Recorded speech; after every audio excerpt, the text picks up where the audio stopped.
ተርላ አለምሰገድ በአንድ ሚዲያ ላይ ቀርቦ ኢንተርቪው በተደረገበት ሰዓት ላይ ሲናገር በነበረው ነገር አንዳንድ ካፊሮቹ ፖለቲካ እየሰሩበት ነው።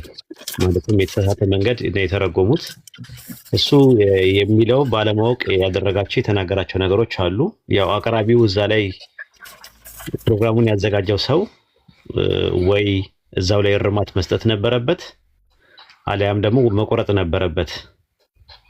እና ተራ እንደምታውቁት 3 ወር ወይ 4 ወር ህፃን ነው፣ ገና ልጅ ነው። በዲንም ላይ እንትንም ነው መሰረታዊ ነገሮች እስልምና አንድ ሰው እስልምና ለመግባት እስልምና ሙሉ ለሙሉ ጥንቅቅ አድርጎ ማወቅ አይጠበቅበትም። ምክንያቱም እስልምና በጣም ባህር ነው፣ ሰፊ ነው እንደምትመለከቱት። ስለዚህ ቀስ ብሎ የሚያደግ ነገር ነው እና እሱ እስልምና እንዲቀበል ያደረጋቸው መሰረታዊ ነገሮች አሉ፣ እነሱ አሉ። በተጨማሪ አንዳንድ ነገሮች የማያውቃቸው ነገሮች አሉ። እሱም ያለው እስልምና የተፈጥሮ ሃይማኖት ነው የሚለው አልገባኝም። የተፈጥሮ ከሆነ ለምን እቀበለዋለሁ? አሁን ይሄ ነገር እንትን ይሉልኛል፣ ወንድሞች ያጠሩልኛል። እሱን ኡስታዝ ወይድም ኡስታዝ ሰላም እና ኢምራንም እና ኢብራሂምም ያጠሩልኛል ይሄን ጉዳይ ብሎ ነው ያለው። አንደኛ ነገር ቢቆረጥ ጥሩ ነበር ያለኝ ማለት ነው። ሌላ ደግሞ 72 ሴት ምናምን ካፊሮች ይላሉና ለሞክድ ለማድረግ ወይም ለመበሻሸቅ ይጠቀሙበታል። እኔ ግን 72ም ቢሆን ምንድነው ችግሩ? እሱ ከሌለ እንደውም ምናምን ብሎ ያለበት አለ። 72 ሴት የሚለውስ ራሱ ضعيف ሐዲስ ነው ወይ የሚለው ነገር እሱንም እናያለን። ሌላው እንደምትመለከቱት የሐዲስ ጉዳይ ተነሳው አለ ለማለት የፈለገው ኢንተንሽናሊ ቁርአን ነው እያነበብኩኝ ያለሁት። ሐዲስ የሚባለው ግን ضعيف ሰሂህ ምናምን ነገር የሚባል ነገር ስላለ ከዛ አንፃር ይሄ እዛ አልዳፈርም ገና ነኝ በእውቀት ለማለት ነው የፈለገው። ግን አጋጣሚ ሆኖ ያፎ ለምታ ሆኖ ያው አንዳንድ ነገሮችን መስጊድ ውስጥ የተለያየ ነገሮች ትምህርቶች አሉ፣ ሐዲስ ነው ያለያያቸው ምናምን የሚል ነገሮች አሉ። እሱ መቆረጥ ይችሉ ነበረ። ይሄ ልጅ አሁን ምንም ነገር ቢናገር ገና አዲስ ነው። አዲስ ወደ እስልምና የመጣ ሰው ነው፣ መማር አለበት። እየተማረ ነው፣ እያነበበ ነው። እንደገና ደግሞ የተለያዩ ኡስታዞችም እያገኙት ነው ያለው። ስለዚህ እርማቱን ያው አደባባይ ላይ እርማት ያው በግል ብናወራም ግን አደባባይ ላይ እንትን ነው ደግሞ ኦፕን ነው። እንደዚህ ዝም ብሎ ሪጂድ የሆነ ሰው አይደለም። የምር ለመናገር አዳማጭም ነው፣ ምክርም የሚቀበል ነው፣ ሐሳብ የሚቀበል ነው። ኦፕን ነው። ጭንቅላቱ ክፍት ባይሆን ኖሮ እስልምናንም የመቀበል እንትን አይኖረውም ነበረ። የመቀበል እንትኑ ፖሲቢሊቲ አይኖረውም። ክፍት ነው እንትኑ ሁሉ ነገሩ ክፍት ነው። እንደዚህ እንትን ያለ ሪጂድ ሰው አይደለም፣ ፍሌክሲብል ነው። ስለዚህ ከኔ ጋር ስናወራ በነበረን እንትን ቅንጣት ታክል እንኳን ጭቅጭቅም ንትርክም አልነበረም። ለምን በመረጃ ከአንድ ሰው ከመጣለት ክፍት ነው። ዝም ብሎ ግን እውር ድንበር የሆነ ጸለምተኛ ሙግት ዝም ብለ በሾላ በደፍኑ ተቀበል የሚባል ነገር የለም እስልምና ጋር። ሱረቱል ኢስራ ምዕራፍ 17 ቁጥር 36 ላይ አንተ እውቀት የሌለን ነገር አትከተል ነው የሚለው። ስለዚህ አንድ ሰው ያለ እውቀት ላይ ያልተመሰረተ ነገር አይሆንም። ሰውም ሲወለድ እውቀት አልባ ነው። ምንም የማታውቁ ናችሁ ነው አላህ ወደ ምድር ያመጣችሁ ነው የሚለው አላህ በቁርአን ላይ። ስለዚህ ምንም ከእናታችሁ ማፀን ምንም ማታውቁ ስለሚል ምንም ሳናቅ ነው እንትን የምንለው። እምነታችን የሚመሰረተው ደግሞ በእውቀት ላይ ነው። ዲንና ኢማን ደግሞ ይለያያል። ኢማን የሚጨምር የሚቀንስ የሚያድግ ስታርቲንግ ፖይንት ያለው ምናምን ነገር ነው። ዲን ግን መርህ ነው። ሰው ሲፈጠር የተፈጠረበት ዓላማና ኢላማ ነው ዲን። ስለዚህ ዲን ከመጀመሪያውን ጀምሮ አብሮን የነበረ ነገር ነው።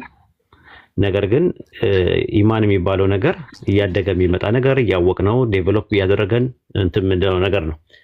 ስለዚህ ከዛ አንፃር ነው ኢንሻአላህ እያንዳንዱ ነገር እንመጣበታለን። ኢምራን ካለ አንዳንድ አሳይና ግባ። ሁሉም እንትን ይልበታል ማለት ነው። 3 ፖይንቶች አሉ፣ 3ቱንም እናያቸዋለን ማለት ነው። እንትን ያለው ማለት ነው። ኢምራን ካለ አንዳንድ አሳየኝና ኢንሻአላህ እና የተነሱ 3 ፖይንቶች ናቸው። ከፈለክ አንተ በራስ መልኩ ጥያቄውን ማቅረብ ትችላለህ። አይ ካልን ደግሞ ካዳመጥነው አንፃር እኛ እንትኑን ለማስተካከል እንሞክራለን ማለት ነው። ይሄ ነው ያለው ነገር። አንተ የምትለው ነገር ካለ አንተ እንስማና ከዛ ወደ እንትን እንሄዳለን። እሺ በመጀመሪያ አመሰግናለሁ። ሐሳቦችን በደንብ አዳምጠው በጣም የሚገርመው ነገር በሙስሊም ወንድምና እህቶች የመለሱትን መልስ አይታችሁ ከሆነ ጥያቄውም ሳያስደነግጣቸው ለዛ ጥያቄ ግብአት የሆኑ ነገሮች አሉ የመለሱ አሉ በስነ ስርዓት። ግን ለ3 ሰዓት በላይ ለሆነ ቆይታ መልስ መመለስ ከተፈለገ ብዙ የጠየኳቸው ጥያቄዎች መሰረታዊ የጠየኳቸው ጥያቄዎች ነበሩ። ለዛ ነገር መልስ የመስጠት ፍላጎት የላቸውም። ምክንያቱም ምንድነው ፍላጎት የሌላቸው? ጥያቄዎቹ መልስ ስለሌላቸው ነው። ለምሳሌ በጣም መሰረታዊ የሆኑ ጥያቄዎች ጠይቄ ነበረ። ፍጹም ሰውና ፍጹም አምላክ ስለሚል፣ ስለ አብርሃምና ስለ ሰራራ፣ ስለ እስማኤልና ስለ ይስሐቅ፣ ኦሪት ለቁርአን ነው የሚቀርበው ለአዲስ ኪዳን። እነዚህ መሰረታዊ ጥያቄዎች ነበሩ። እድል ፈጥረው ለሌሎች ሰዎች እውነትን ለማስተላለፍ መሞከር ይችሉ ነበር። አልተቻለም። ያ ማድረግ አልተቻለም። አለማድረግ የተቻለው ለምንድን ነው? መልስ ስለሌላቸው ነው። ግን በአንድም በሌላ መንገድ እነዚህ ለተለያየ ምክንያት እየቆራረጡ የሰሯቸውን ቪዲዮዎች አንደኛ ሙሉን የማዳመጥ ፍላጎት ስለሌለ እንጂ ስለ ሴቶች፣ ስለ ሐዲስ፣ ስለ ተፈጥሮ ስርዓት የጠየኳቸውን ጥያቄዎች በአግባብ ሰምተው መልስ መስጠት አይፈልጉም። መስማት የሚፈልጉትን ነው። የፖለቲካ ለመስራት፣ ጥላሸት ለማጽለት፣ የኔን ሞራል ለመጉዳት እንደዛ ለማድረግ ነው ጥረት የሚያደርጉት። እንደዛ አይደለም። ለምሳሌ ስለ ሴትና ወንድ ግንኙነት ሴትን የፈጠረ አምላክ ነው፣ ወንድንም የፈጠረ አምላክ ነው። በሴትና በወንድ ግንኙነት ውስጥ ደግሞ ይህንን ስሜት ያመጣው ራሱ ፈጣሪ ነው። በመጀመሪያ ይህንን ግንኙነት ኃጢአት አድርጎ መቁጠር ተገቢ አይደለም ነው። እንዴ በጀነት ውስጥ እኮ ነው አዳምና ሔዋን የተፈጠሩት። አዳምና ሔዋንን እኮ በጀነት ውስጥ ፈጥሯቸው ለምንድን ነው ያንን ስሜት የፈጠረው? ይሄ ነገር በምድርም በሰማይም ነውር አድርጎ መቁጠር በመጀመሪያ ኤክስ ነው። ሙስሊሞች ከቁርአን ውጪ እነዚህን ጥቅሶች እየጠቀሱ ስለ ሴት ወንድ ግንኙነት፣ ስለ ሴክስ ምናምን ሙስሊም የተለየ ቀንዝራም ሴክሳም አድርጎ በመቁጠር ከማደናበር ይልቅ ለምትጠየቁት ጥያቄ መልስ ስጡ ነው። 72ም ይሁን 73 አንድም ይሁን 4 መልስ ለተጠየቃችሁ ጥያቄ መልስ ስጡ። በዛ ሰውን አቢዩዝ ለማድረግ አትሞክሩ። ራሱ ሴክስን መቃወም ኃጢአት ነው። ለምን? ነገሩን ያበጀው አላህ ስለሆነ። ያንን አላህ የፈጠረውን ስርዓት ግን በምን አይነት መንገድ ነው የሚያስኬድ የሚለው ሙስሊም ለዚህ መርህና ስርዓት አለው። ለምሳሌ ብለን አብርሃምን ጠቀስን እኮ። የአብርሃም የሳራ ጋብቻ እየተባለ የአብርሃምና የሳራን ጋብቻ አለመቀበል በራሱ ስህተት ነው። ሰው የአብርሃምና የሳራ ጋብቻ ያድርግልኝ ብሎ ወሽ ካረገ ከተመኘ የአብርሃምን 3 ሚስቶች አክሴፕት መደረግ አለበት። ስለዚህ ከአብርሃም ሐሳብ ጋር ወይም ከኦሪት ሐሳብ ጋር የሚጣጣመው ቁርአን እንጂ የክርስትና ፍልስፍና አይደለም ነው። ለዚህ መልስ አይሰጥም። ሙሉ አድርጎ ሰው አይሰማ እንጂ ቁርአን ላይ 72 8 9 የሚል የለም። ለእያንዳንዱ አጣማጅ አድርገናል ወይም አጣማጅ ፈጥረናል ነው የሚለው። ወንድ ልጅ ብቻውን ይሆን ዘንድ መልካም አይደለም ብሎ እኮ ሔዋንን ከጎኑ አጥንት ፈጠረለት ይላል። ምድር ላይ እኮ አይደለም የተፈጠረው፣ ጀነት ውስጥ እኮ ነው። ግን የኔ እስልምና መቀበል ብስጭት ውስጥ የከተታቸው ወገኖቻችን ቁራጭ ሐሳብ እያወጡ ሰው በማይሆን መንገድ እንዲመለከት የሚያደርጉበት ጥረት አንደኛ አይሳካም፣ የማይሆን ነገር ነው። ሁለተኛ ከተፈጥሮ ስርዓት ጋር ብዬ የጠየቅኩት ምንድነው? ለምንድነው እኔ ታዲያ እስልምናን የተቀበልኩት? ከተፈጥሮ ስርዓት ጋር ይሄ ነገር አብሮ የሚፈጠር ከሆነ ለምንድነው እኔ እስልምናን የተቀበልኩት? ለዚህ ጥያቄ ስላልገባኝ ለመቀበልም ስለሚያስቸግረኝ በዚህ ነገር ላይ ደግሞ ማብራሪያና ዕውቀት ካገኘው የመቀበል ችግር የለብኝም ነው። ይሄን ሙሉ አድርጎ ሲሰማ እኮ ሰው ጤነኛ ነው። ግን የሚፈለገው ምንድነው? ቁራጭ ሐሳብ። ለዛም ያቀረቡት ምንድነው? ቁርአን ውስጥ ሙሉ ነው፣ ጎዶሎ ነገር የለውም። ቁርአን እያነበብኩ ነው። አሁን ሐዲስ ለማንበብ በጣም ሰፊ ጥልቅ ዕውቀት የሚፈልግ ነገር ስለሆነ ከሰዎችም ሲነገሩኝ እዛ ላይ የተሳሳተ ትምህርት ሳይሆን ሐሳብ በሚለው ይስተካከል። ይሄ እንግዲህ የብሮድካስቱ ባለቤት ነበር። እነዚህ ነገሮች የቆረጠ ማውጣት ወይም ማስተካከል የሱ ድል ፋንታ ነበረ። የኔ መናገር ስለሆነ በየትኛውም ንግግር ውስጥ የአፍ ወለምታ የሚባል ነገር አለ። የሆነን ሐሳብ በንግግር መሃል የሚገቡ አልቀበልም ሳይሆን የማንበብ ፍላጎት የለኝም። ለጊዜው የማንበብ ፍላጎት የሌለኝ በጣም ጥልቅ ሰፊ ነገር ስለሆነ ለጊዜው ከቁርአን ጋር ነው መቆየት የምፈልገው። ቁርአንን ካነበብ ከጨረስኩ በኋላ እዚህኛው ላይ ቀስ ብዬ ደርስበታለሁ ነው። እና እነዚህን ነገሮች አንዴ ደግሞ አደባባይ ላይ ከወጣን ሰዎች የፈለጉትን ነገር የቀነጠ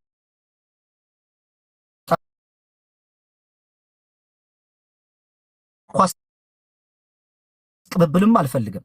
ኳስ መጫወት የምፈልገው እኔ ከሚያቅ ከሚያስተውል ከሚረዳ ሰዎች በጎ ነገር ለመስጠት የሚፈልግ ሰውን ከወደቀበት ማንሳት የሚፈልግ የተሻለ ነገር የሚያወራ እውነትን የሚፈልግና በእውነት የሚኖር ሰው ጋር ነው እኔ ውይይት የምፈልገው እንጂ እነዛ እንትን እየሰሩ ፎሎና ገንዘብ ለመቸርቸር ለሚያደርጉት ወንድሞች መልስ አልሰጥም። እንደዛ አይነትም ስለንቦና የለኝም። ሁለተኛ በሚደረገው ግርግር ተድላን ትንፋሽ ማሳጣት ነው እንጂ አትሊስት እኔ እኮ ወታደር ነበርኩኝ። እድሜም ከ50 በላይ ነው። ብዙ ይሄ ኤክስፒሪየንስ አለኝ።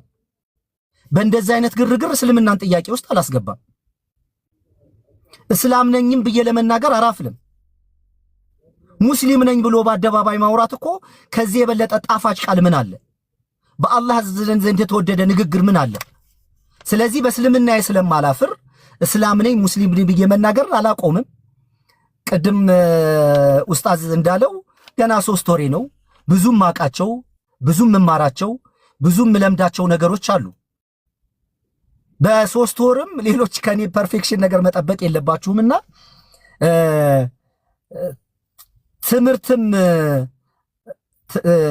ትምህርት ስንማማር ቅንነት በተሞላበት መንገድ ካልሆነ እኮ ምንም ጥቅም የለውም። እኔ እዚህ ማህበራዊ ሚዲያ ላይ 5-6 ዓመት ሊሆነኝ ነው። ከማህበራዊ ሚዲያ በአላህ ስም ነው የምምለው 5 ሳንቲም ተጠቅሜ አላቅም። የመጠቀም ፍላጎት የለኝም። ሰዎች እንዲነቁ እውነትን እንዲያውቁ ነው። ስለዚህ ጥያቄ ካላችሁ አሁንም ለሌሎች ወንድሞች እድል ከመስጠቴ በፊት ለጠየኳቸው ጥያቄዎች መልስ መልሱ።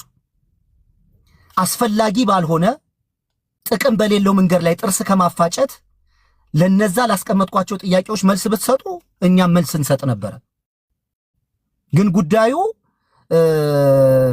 ነውር እየተደረገ እየተቆጠረ ይሄ ሰው የሚባዛበትን የህይወት ስርዓት ነውር እየተደረገ እየተቆጠረ መጠጥ ቤት ከፍተን ሴተኛ ዳሪ አድርገን ስር ለስር ዙሪያችንን እየተሾረኮለኩን ከሴት ቂጥ አንወጣም ማለት ነገሩን ያደርጉታል፣ እንደገና ይጸየፉታል። ስለዚህ እኛ ባልፈጠርነውና ባልወለድነው ነገር ላይ አላህ ባዘጋጀው ስርዓት ውስጥ ኮምፕሌን ማቅረብ አንችልም ነው እንጂ 72 73 አንድ እኮ 12500 ብሎ እኮ ደግሞ ቪዲዮ ሰራ። 12000 ይሁን 1000 8000 ይሁን ጉዳዩ ምንድነው ነው? ለዛ ነገር ማብራሪያ አይሰጡም ለማለት ነውና ብዙ ግራ የሚያጋባ እኔም በእስልምና ግራ የምጋባ እንዲሁም መደነግጥ መብረከረክ ሰውም አይደለሁም። ማላቃቸው ነገሮች ነፍ ነገር አሉ። ያማቃቸው ነገሮች ወንድሞች ሲነግሩን ደግሞ ማስተካከል ግዴታ ነው ብዬ ስለማምን ነው። መቀጠል ይቻላል ኡስታዝዬ።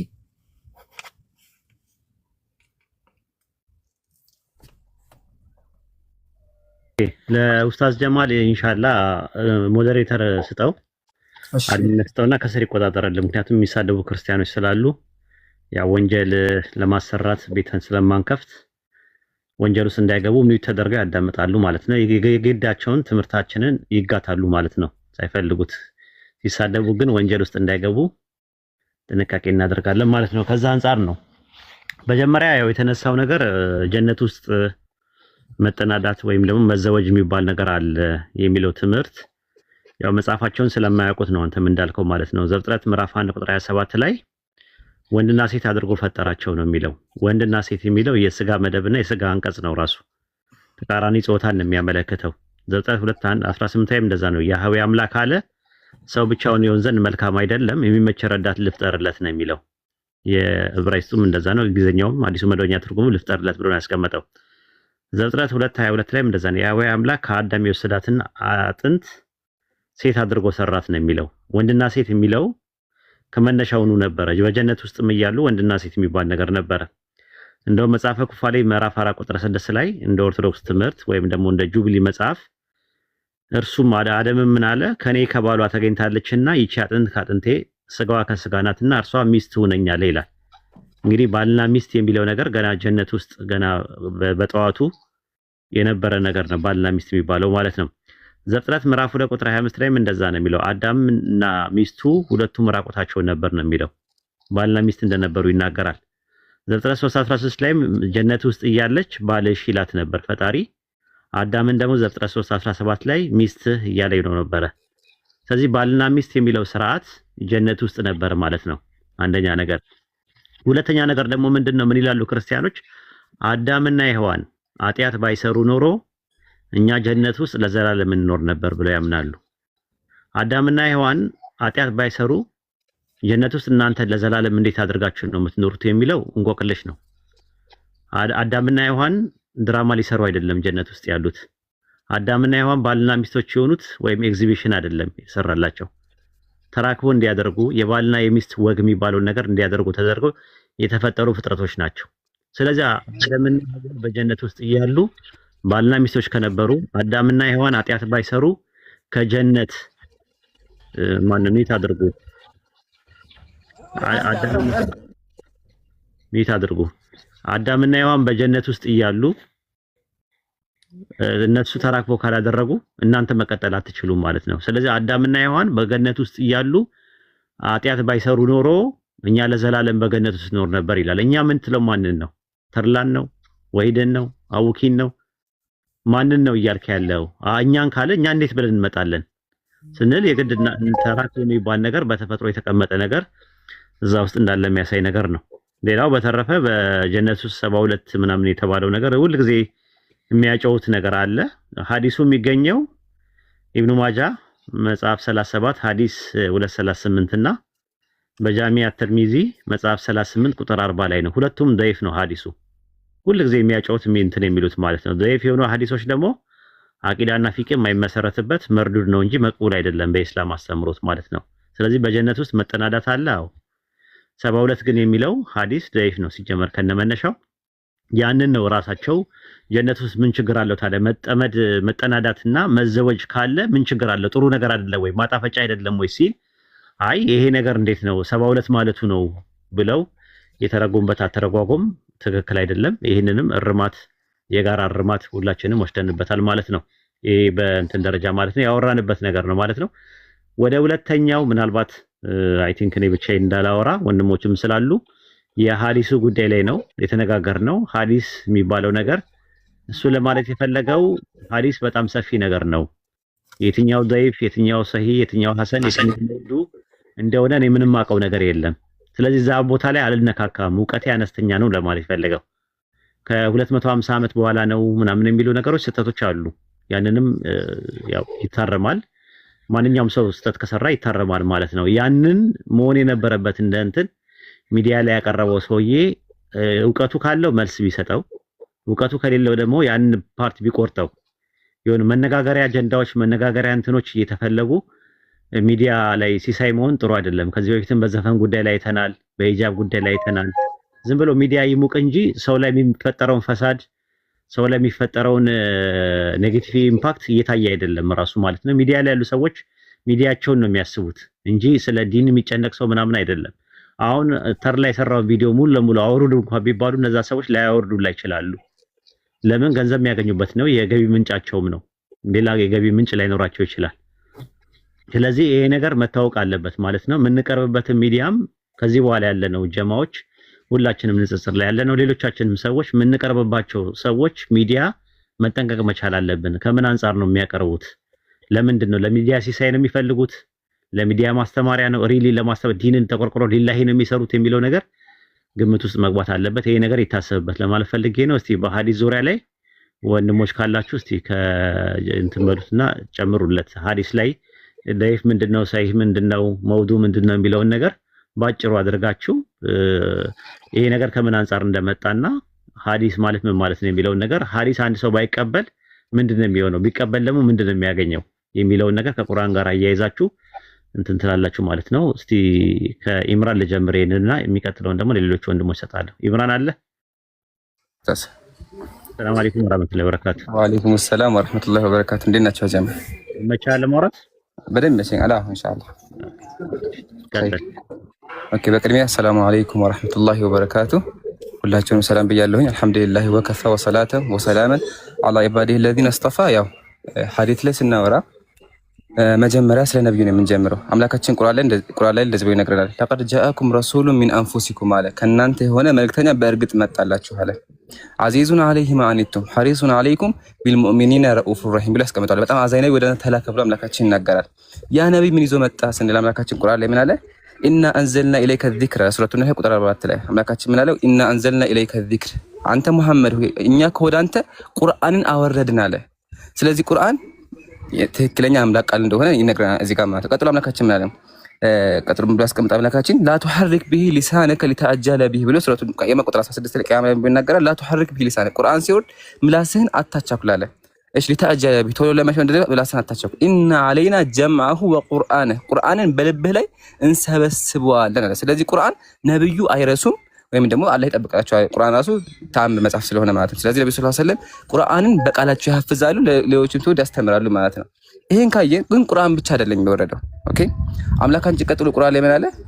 ወነጅሚ ኢዛ ሀዋ ካለ በኋላ ማ ضل صاحبكم وما غوى وما ينطق عن الهوى ነብዩ መሐመድ ከራሳቸው አይናገሩም ማለት ነብዩ ንግግራቸው በሙሉ በዲን ጉዳይ ላይ ከአላህ ነው። ከራሳቸው ፈጥሮ የሚናገሩት ንግግር ጭራሽኑ የለም። ለዛ ነው ቃል በቃል ወማ ينطق عن الهوى ሱረቱ ነጅም ቁጥር 4 ላይ ከልብ ወለድ አይናገርም ማለት። ስለዚህ ነብዩ እያንዳንዱ ንግግራቸው ትክክለኛ ንግግር እንደሆነ እንመለከታለን ማለት ነው። ኦኬ አምላካችን ቀጥሎ ምን አለ? ወማ አታኩም الرسول فخذوه መልእክተኛው ይዞ የመጣውን ነገር በሙሉ ተቀበሉ አለ። ነብዩ ቁርአን አላስጣቸው ቁርአን ብቻ ነው እንዴ? አይደለም፣ ትምህርትም አለ። ትምህርትን ያስተምሩ ነበር። ነብዩ ሰለላሁ ዐለይሂ ወሰለም ይናገሩ ነበር። የሚናገሩት ንግግር ደግሞ ምንድነው? አምላካችን ራእይ የገለጠላቸው ነው ማለት ነው። ኦኬ ቀጥሎ አምላካችን ምን አለ? ኢና አንዘልና ኢለይከ ዚክረ ሊቱበይነሁ ሊናስ አለ። አንተ ነብይ መሐመድ ሆይ እኛ ቁርአን ወደ አንተ አወረደ። ለምን? ሊቱበይነሁ ልታብራራው። አብራሪው ማን ነው? ያጀማ ነብዩ ናቸው። ቁርአን የሚያስተምሩን የሚያብራሩት ማን ናቸው? ነብዩ ናቸው። ያብራሩበት እንደምን እንለዋለኛ? ሐዲስ እንለዋለን። ሐዲስ ማለት ንግግር ማለት ነው። ግን በእስጢላህ ምንድነው ካልን አፍዓሉ ነቢ፣ ቀውሉ ነቢ፣ ሲፈቱ ነቢ እነዚህ ሐዲስ ይባላሉ። ነብዩ እንደዚህ አሉ፣ ሐዲስ ነው። ነብዩ መልካቸው እንደዚህ ነበር፣ ሐዲስ ነው። ነብዩ ታሪካቸው ይሄ ነበር፣ ሐዲስ ነው። ነብዩ እንደዚህ ያደረጉ፣ ተናገሩ፣ አስተማሩ፣ ተግባራቸው በሙሉ ሐዲስ ነው። ለምን? ነብዩ ሰለላሁ ዐለይሂ ወሰለም የሰው ልጆች አርአያና ምሳሌ ናቸው። ስለዚህ የቁርአን ያብራራሉ፣ ይናገራሉ። ለዛ ነብዩ ሰለላሁ ዐለይሂ ወሰለም ምናሉ? እክቱቡ አኒ እኔ የምናገረውን ንግግር በሙሉ ጻፉ። ነፍሴ በሱ ጌታ በሆነች እምላሉ ከአፌ እውነት እንጂ አይወጣም አሉ። ስለዚህ ራሳቸው ነብዩ ሰለላሁ ዐለይሂ ወሰለም ምናሉ? እኔ የምናገረውን ንግግር ጻፉ አሉ። ኦኬ ያ የተጻፈውን ደሞኛ ሐዲስ እንለዋለን። ሐዲስ ወደኛ እንዴት መጣ የሚል ነገር ይነሳል። ሐዲስ እንዴት ነው ወደኛ መጣ ካሉን ሱሐቦች ሪድዋኑላሂ ዐለይሂም የአላህ ሰላም የአላህ ወዴታ በእነሱ ላይ ሆነና ነብዩ የተናገሩትን ንግግር በሙሉ ያስተላልፉ ነበር። ምሳሌ እናታችን አይሻ ረዲየላሁ ዐንሃ ተላ ድምጽ አለ ሐቢቢ። እሺ ምሳሌ አይሻ ረዲየላሁ ዐንሃ ምን አለች? አምላካችን ቁርአን ላይ ምን አለ? ወዝኩርና እኔ ጋር ነው ጀማ ተላ ይሰማል በደንብ አይሆን የሚረብሽ ነገር አለውና የጀማ የሆነ ድምጽ አለ። ኦኬ እሺ አምላካችን ቁርአን ላይ ምን አለ? ወዝኩርና ማ ዩትላ ፊ ቡዩቲኩና እናንተ የነብዩ ሚስቶች አለ ቤታችሁ የሚነገረውን ነገር በሙሉ ለሰዎች አስተምሩ አለ። ስለዚህ አይሻ ረዲየላሁ ዐንሃ እየወጣች ምን ታደርግ ነበር? ታስተምር ነበር። ያ ትምህርት ነው ሐዲስ። አይሻ ምን አስተማረች? ነብዩ ሰለላሁ ዐለይሂ ወሰለም ያረጉትን አስተማረች። ኦኬ ሱሐቦችን ከመናገርም አልፎ ይጽፉ ነበር። ለዛ ነው ሱሐቦችን በሚናገሩ ምሳሌ ተመከቱ ሱነን አቢ ዳውድ ሐዲስ ቁጥር 3446 ላይ እክቱ ፈወለዚ ነፍሲ ቢየዲሂ ማ የኽሩጁ ሚንሁ ኢላ ሐቅ። ሱሐቦች ጠርተው ነብዩ ሰለላሁ ዐለይሂ ወሰለም ምን አሉ? እኔ የምናገረውን ንግግር ጻፉ አሉ። ስለዚህ ሱሐቦች የነብዩ ሰለላሁ ዐለይሂ ወሰለም ንግግር እየጻፉ በቃላቸውም ያስተላልፉ ነበር። የሚገርማችሁ ነገር መሰላቸው ሲያስተላልፉ ሲናገሩ ማለት ነው። በጣም አጂብ የሚያስበው ነገር ነብዩ ሰለላሁ ዐለይሂ ወሰለም ሐዲሱን ሲናገሩ ቆመው ከተናገሩ ወይም ከተናገሩ በኋላ ፈገግ ካሉ ያንን ተግባር ዘሴም ይተገብሩት ነበር። ምሳሌ ከዛ ቀድ ሐደተኒ ቃኢማ አው ባዕደማ ሐደተኒ ተበሰመ ይባላል። ነብዩ ይሄን ነገር ከተናገሩ በኋላ ፈገጋሉ ምሳሌ። ስለዚህ ይሄንን ተግባር ራሱ ሱሐቢው ሲናገር ነብዩ ይሄን ከተናገሩ በኋላ ይሄን ነገር ተናገሩ ኤክስፕሬሽን ራሱ ይዘገብ። ኤክስፕሬሽን ማለት ነብዩ ፊታቸው እንዴት ነበረ፣ ተቆጡ እንዴ፣ ፊታቸው ፈገግ ወይ እያንዳንዱ ነገር ይዘገባል በጥንቃቄ ማለት ነው። ኦኬ ከዚህም አልፎ ከጥንቃቄውም ደግሞ አልፎ የሐዲስ ዘጋቢያ መስፈርት አለ። ለዛ ነው በቁንያ ብሎ ያስቀምጣል። አብደው ቢልሐምዲ ሙሰሊያን አላ ኸይር ነብይ ኡርሰላ ወዚ ምን አቅሳም الحديث ይላል። ሐዲስ ለብዙ ይከፋል። አወሉ ሐሰሂህ የመጀመሪያ ሰሂህ ነው አለ ወህወ መተሰል አለ ነብዩ ጋር የደረሰ ነው አለ። ለምን አምላካችን ቁርአን ላይ ምን አለ? ኢዛ ጃአኩም ፋሲቁን ቢላይ ፈተበየኑ አለ። አንድ ነገር ወደ እናንተ ከመጣ አጣሩ አለ። ይሄ ነው ሐዲስ፣ ይሄ ነው ሙስጠለህ ሐዲስ አጀማ። ቁርአን ላይ አምላካችን ምን አለ? ኢዛ ጃአኩም ነበውን ፈተበየኑ አንድ ዘገባ አንድ ወሬ ወደ እናንተ ከመጣ ያንን ወሬ ቼክ አድርጉ አጣሩ አለ። ለዛ ነው ሊቃውንቶቻችን መመረቅ ጀመሩ። ሐዲስን በደንብ አድርጎ መመርመር ጀመሩ። ሲመረመር እንዴት ነው አንድ ሐዲስ ትክክለኛ ደግሞ መስፈርት አለው። አንደኛው ምሳሌ ነው ያለሁኝ እኔ ማን ነገረኝ፣ እኔ ማን ነኝ፣ ስብዕና እንዴት ነው? ስብዕና ሲባል እስልምናን ወክላለሁኝ ወይስ አልወክልም? ሼክ ነበር አልነበረም? እያንዳንዱ ነገር ይዘገባል። ከዛ ከተዘገበ እኔ ከማን ሰማሁኝ? እያለ እኔ የምዘግብለት ሰው ታማኝና ትክክለኛ ሰው ታማኝ ብቻ አይደለም ያጀም ታማኝ ብቻ ሳይሆን ሱና የሚተገብር ጽዮን የሚላችሁ ከሆነ ሐዲሱ ضعيف ነው የሚሆን አይቀበልም። ወዳውን ተዋለ ለምን ሱና እየተገበረ አይደለም። ሱናን የሚተገብር ታማኝ የሆነ ሰው መዘገብ አለበት እያለ ነብዩ ጋር መድረስ አለበት። አያችሁ አይደለ? ለዛ ነው ሐዲሶች ይጻፋሉ። ብዙ ሊቃውንቶች አሁን የድሮ ማኑስክሪፕት ኢንሻአላህ እንከፍታለን በኋላ ማኑስክሪፕቶች አሉ። በሰሃቦች ጊዜ የነበሩ ከሰሃቦች በኋላ የሐዲስ ማኑስክሪፕቶች ሐዲስ ይጻፍ ነበር። ሲጻፍ ግን ምሳሌ ነን ካለ ጽፌ እሸመድደዋለሁኝም እጽፈዋለሁኝም ለቀጣይ ትውልድ ሳስተላልፍ ያን ቃል ነው የማስተላልፈው እያለ ሊቃውንቶቻችን ማድረግ ጀመሩ። ሐዲስን መሰብሰብ ጀመሩ። ታዲያ የሐዲስ ነገር ለምን አስፈለገ ስንል በጣም እዚህ ጋር ትኩረት አድርጉ። ኸዋሪጅ የሚባል ነገር መጡ። እዚህ ጋር ነው ዋናው ጨዋታ። ኸዋሪጆች ምንድናቸው ስንል ነብዩ ላይ የሚዋሹ ናቸው። ነብዩ ምን አሉ ሐዲስ ላይ መን ከዘበ ዐለየ ሙተዓሚረን ፈልየተበወእ መቅዐደሁ ሚነናር፣ እኔ ላይ አውቆ የሚዋሽ ካለ መቀመጫው ከእሳት እንደሆነ ይወቃሉ። ነብዩ ላይ መዋሸት ከባድ ንግግር ነው። ለዛ ነው ሐዲስ እናገኛ ሰው ማለት ነው መሰለኝ ነብዩ እንደዚህ አሉ ካሁን በኋላ ቃል በቃል ስለማንተርከው ምናል አው ከማ ቃል እንዳሉት ከሆነ ተብሎ እናስተካክለዋለን። ስለዚህ ሊቃውንቶችን ማድረግ ጀመሩ። ይሄ ኸዋሪጆች መተው ማድረግ ጀመሩ። ኸዋሪጆች ነብዩ ላይ መዋሸት ጀመሩ። ነብዩ እንደዚህ አሉ እያሉ ፈጠራ መፍጠር ጀመሩ፣ ሰዎችን ለማወዛገብ ማለት ነው። ስለዚህ ምን አስፈለገ? ሙስጠላህ ሐዲስ አስፈለገ። ሰሂህ ሐዲስ አለ። ችግሩ ምንድነው? ضعيف መጣ። ኦኬ። ስለዚህ በተታሉ ኢማሙ አልቡኻሪ በሐዲስ ታዋቂ ሊቃውንቶች ከነሱ ማስቀደሙ ታላቅ ሊቃውንቶች ተነሱ። ኢንሻአላህ በስም እንጠቅሳቸዋለን። በኋላ ከተነሱ በኋላ ማድረግ ጀመሩ ስንል ሐዲስን መሰብሰብ ነው የጀመሩት። በቃል ደረጃ የነበረ ነገር ነው። ያ ጽሁፍ ስላችሁ አንድ ሰው ጽሁፍ ይኖራል፣ ግን ዋናው በቃል ደረጃ የነበረ በቃል የምታለፍ ነገር ስለሆነ ያ በቃል ሲተላለፍ ሁሉም ሐዲስ መጀመሪያ መሰብሰብ ጀመረ። ስለዚህ ኢማሙ አልቡኻሪ ከአገራቸው ከቡኻራ ያ ጀማ ቡኻራ ማለት ኦልሞስት አዘርባይጃን አሁን አዘርባይጃን የምንላት ሀገር ናት። አረብኛ ራሱ ተናጋሪ አልነበሩም። ከዛ አገር ተነስተው የዓለመል ኢስላምን ዞሩ። የኢስላምን አገር በሙሉ ዞሩ። ኢላ በስራ፣ ኢላ መካ፣ ኢላ ኩፋ፣ ኢላ መዲና እያንዳንዱን ሀገር እየሄዱ እያንዳንዱን ሼክ ማግኘት ጀመሩ። እያንዳንዱን ሼክ እያገኙ መጽሐፍ መመዝገብ ጀመሩ። ያለውን ዘገባ መመዝገብ ጀመሩ። ሼክ ያገኛሉ። ሼኹን ያዩታል። ማን ነገረ? ይነገራል። ያ ሰውዬ ማን ነው? ይጣራል። ከተመዘገበው ከሰበሰቡ በኋላ ምንድነው የተደረገው? ወደ ማጣራት ስራ ተገባ ማለት ነው። ወደ ማጣራት ስራ ስንገባ እንዳልኳችሁ መጀመሪያ ሰዎቹ እነማን ናቸው ነው። ተድላ ማን ነው? ኢምራን ማን ነው? ኢምራን ምን አይነት ስብዕና ነው ያለው? ሱናን ይከተላል? ተግባሩ ትክክል ነው? ይጣራል። ካለፍኩኝ እኔ የዘገብኩለት ሰው ማን ነው? ይጣራል። እያለ ነብዩ ጋር መድረስ አለበት። መሀል ላይ ከተቋረጠ ምሳሌ እኔ ያለሁኝ ከኔ አባቴን ባላገኘው ወይም ደግሞ አንድ ሰው ባላገኘው ማለት ነው ከየት ሰማሁ ባለው ገባችሁ? ስለዚህ ምን መሆን አለበት? ግዴታ እኔ ያንን ሰውዬ ማግኘትም ከሱ መስማትም ሸርጥ ነው። በዚህ መንገድ ሐዲስ ተሰብስቦ ወደኛ መጣ ማለት ነው። ስለዚህ ሰሂህ ሐዲስ ከሆነ እንቀበለዋለን። ማለትም ከነብዩ መምጣቱ የተረጋገጠ ከሆነ መመለስ አንችልም። ለዛ ነው አምላካችን ቁርአን ላይ ነብዩ የተናገሩትን ነገር ተቀበሉ ብሏል። ኦኬ። ስለዚህ ግዴታ የነብዩን ንግግር መቀበል ስላለብን እያንዳንዷን ነብዩ ያሉት በሰሂህ መንገድ ተዘግቦ ከመጣ መቀበል ግዴታችን ነው። የትኛውም ሙስሊም ካልተቀበለ በተዘዋዋሪ ነብዩ ሰለላሁ ዐለይሂ ወሰለም እንትን ትክክል አይደለም ብሎ እየተናገረናል። ለምን አምላካችን ነብዩ ከራሳቸው አይናገሩም ካለ፣ ነብዩ ቁርአን አብራሩ ካለ፣ ከቁርአንም አልፎ ደግሞ ነብዩ ንግግራቸው ትክክል ነው ካለ፣ ያ ንግግር ከነብዩ መምጣታቸው ከተረጋገጠ መቀበል ግዴታችን ነው። ነገር ግን ምሳሌ ይሄ ሐዲስ ባዘው ضعيف ሐዲስ ራሱ ወረበል ከአባላችኋለሁ የመጽሐፍ ቅዱስን 1% አያክልም። ضعيف ሐዲስ ራሱ ምሳሌ አጀማ ተድላን አውቀዋለሁ ምሳሌ አይደለ? ተድላን ባቀው ተድላ ምሳሌ የሆነ ሱናን የማይከተል አንዲት ነገር አግዱፎ ከሆነ አንቀበለው። ምሳሌ እኔ ኢምራን ስናገር የሆነ ተስተት ያለብኝ የመርሳት ችግር ካለብኝ ታማኝ እንኳን ሁኜ በቃ ሐዲስ ضعيف ነው የሚሆነው። ይሄን ያክል ጥንቃቄ የሚደረገው ይሄን ያክል ጥንቃቄ ተደርጎ የመጣ ነው። ቀጥሎም ደግሞ ሐዲስ ሙተዋቲር ነው። አጂብ የሚያስብላችሁ ነገር አንድ ሐዲስ ብታጣሩ ወረብል ከአባ ከመቶ በላይ ሰው የሚዘግበው አንድ ብቻ አይደለም። እኔ አሁን ምሳሌ አንድ ኢማሙ አልቡኻሪ ገቡና ሰርች አድርገው አንድ ሐዲስ ያ ሐዲስ ብቻ ከ10 ጊዜ በላይ ከገሌ የተባለ ይመጣል።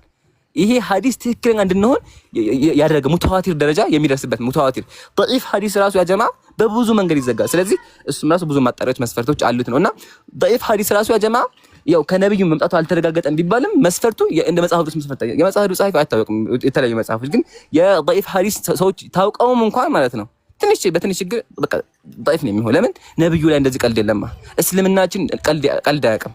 እያንዳንዱ ነገር መምጣቱን ማጣራት ለዛ አምላካችን ተላ ሐዲስ እናገመናለ اذا جاءكم نبأ فتبينوا አንድ ዘጋ ወደ እናንተ ከመጣ አጣሩ ፈተበየኑ ተብይን ያስፈልጋል። እርግጠኛ መሆን አለብን።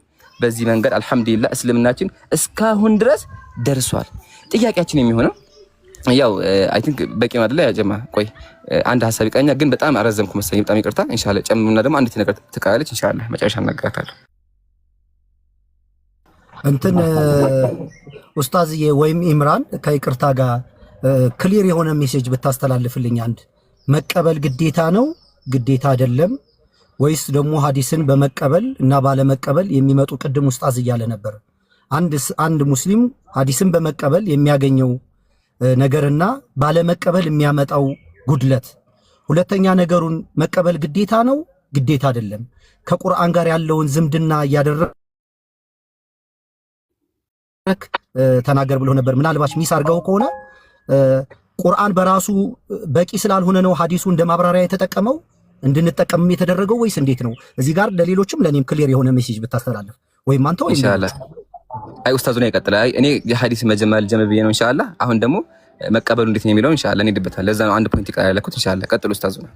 አዎ ግን እንትኑን እኮ እንትን ብሏል ጠቅሷል። ምናልባት እንደዚህ ጥቅላዊና ሰፋ ያለ ነገር ስለነበረ በደንብ አላስተዋልነውም ሊሆን ይችላል እንጂ ጠቅሷል ማለት በሱረቱል አሽር ምዕራፍ 59 ቁጥር 7 ላይ መልእክተኛው የሰጣችሁን ነገር ተቀበሉ፣ የከለከላችሁን ነገር ተከልከሉ ነው የሚለው አላህ በቁርአን ላይ። በሱረቱ ኒሳ ምዕራፍ 4 ቁጥር 59 ላይም የሚያጨቃጭቅ ነገር ሲኖር የሚያከራክር ነገር ሲኖር ወደ አላህ እና ወደ መልእክተኛው መልሱት ይላል። ወደ አላህ ሲባል ወደ ቁርአን ነው፣ ወደ መልእክተኛው ሲባል ደግሞ ወደ ሐዲስ ነው ማለት ነው። አላህ በቁርአን ውስጥም አወረደ ብሎ ያለው ኪታብ ብቻ አይደለም ጥበብንም ነው ሂክማንም ነው ያወረደው። ኪታብ የተባለው ቁርአን ነው፣ ሂክማ የተባለው ደግሞ የረሱል ሰለላሁ ዐለይሂ ወሰለም ሐዲስ ነው ማለት ነው። በቁርአንና በሐዲስ መካከል ያለው ልዩነት ምንድነው? ቁርአን መልእክቱም ቃሉም ያላህ ነው። ሐዲስ ደግሞ መልእክቱ ያላህ ነው፣ ቃሉ ወይም ደግሞ አነጋገሩ ስልት ያነጋገሩ ዘይቤ ወደ ቃላቱ በአጠቃላይ የረሱል ሰለላሁ ዐለይሂ ወሰለም ነው፣ የተወዳጁ ነብያችን ነው። ይሄ ነው ልዩነቱ ማለት ነው። ልዩነቱ ቁርአን የአምላካችን ያላ ንግግር ነው፣ በመላእክቱ ጅብሪል አማካይነት የመጣ ነው።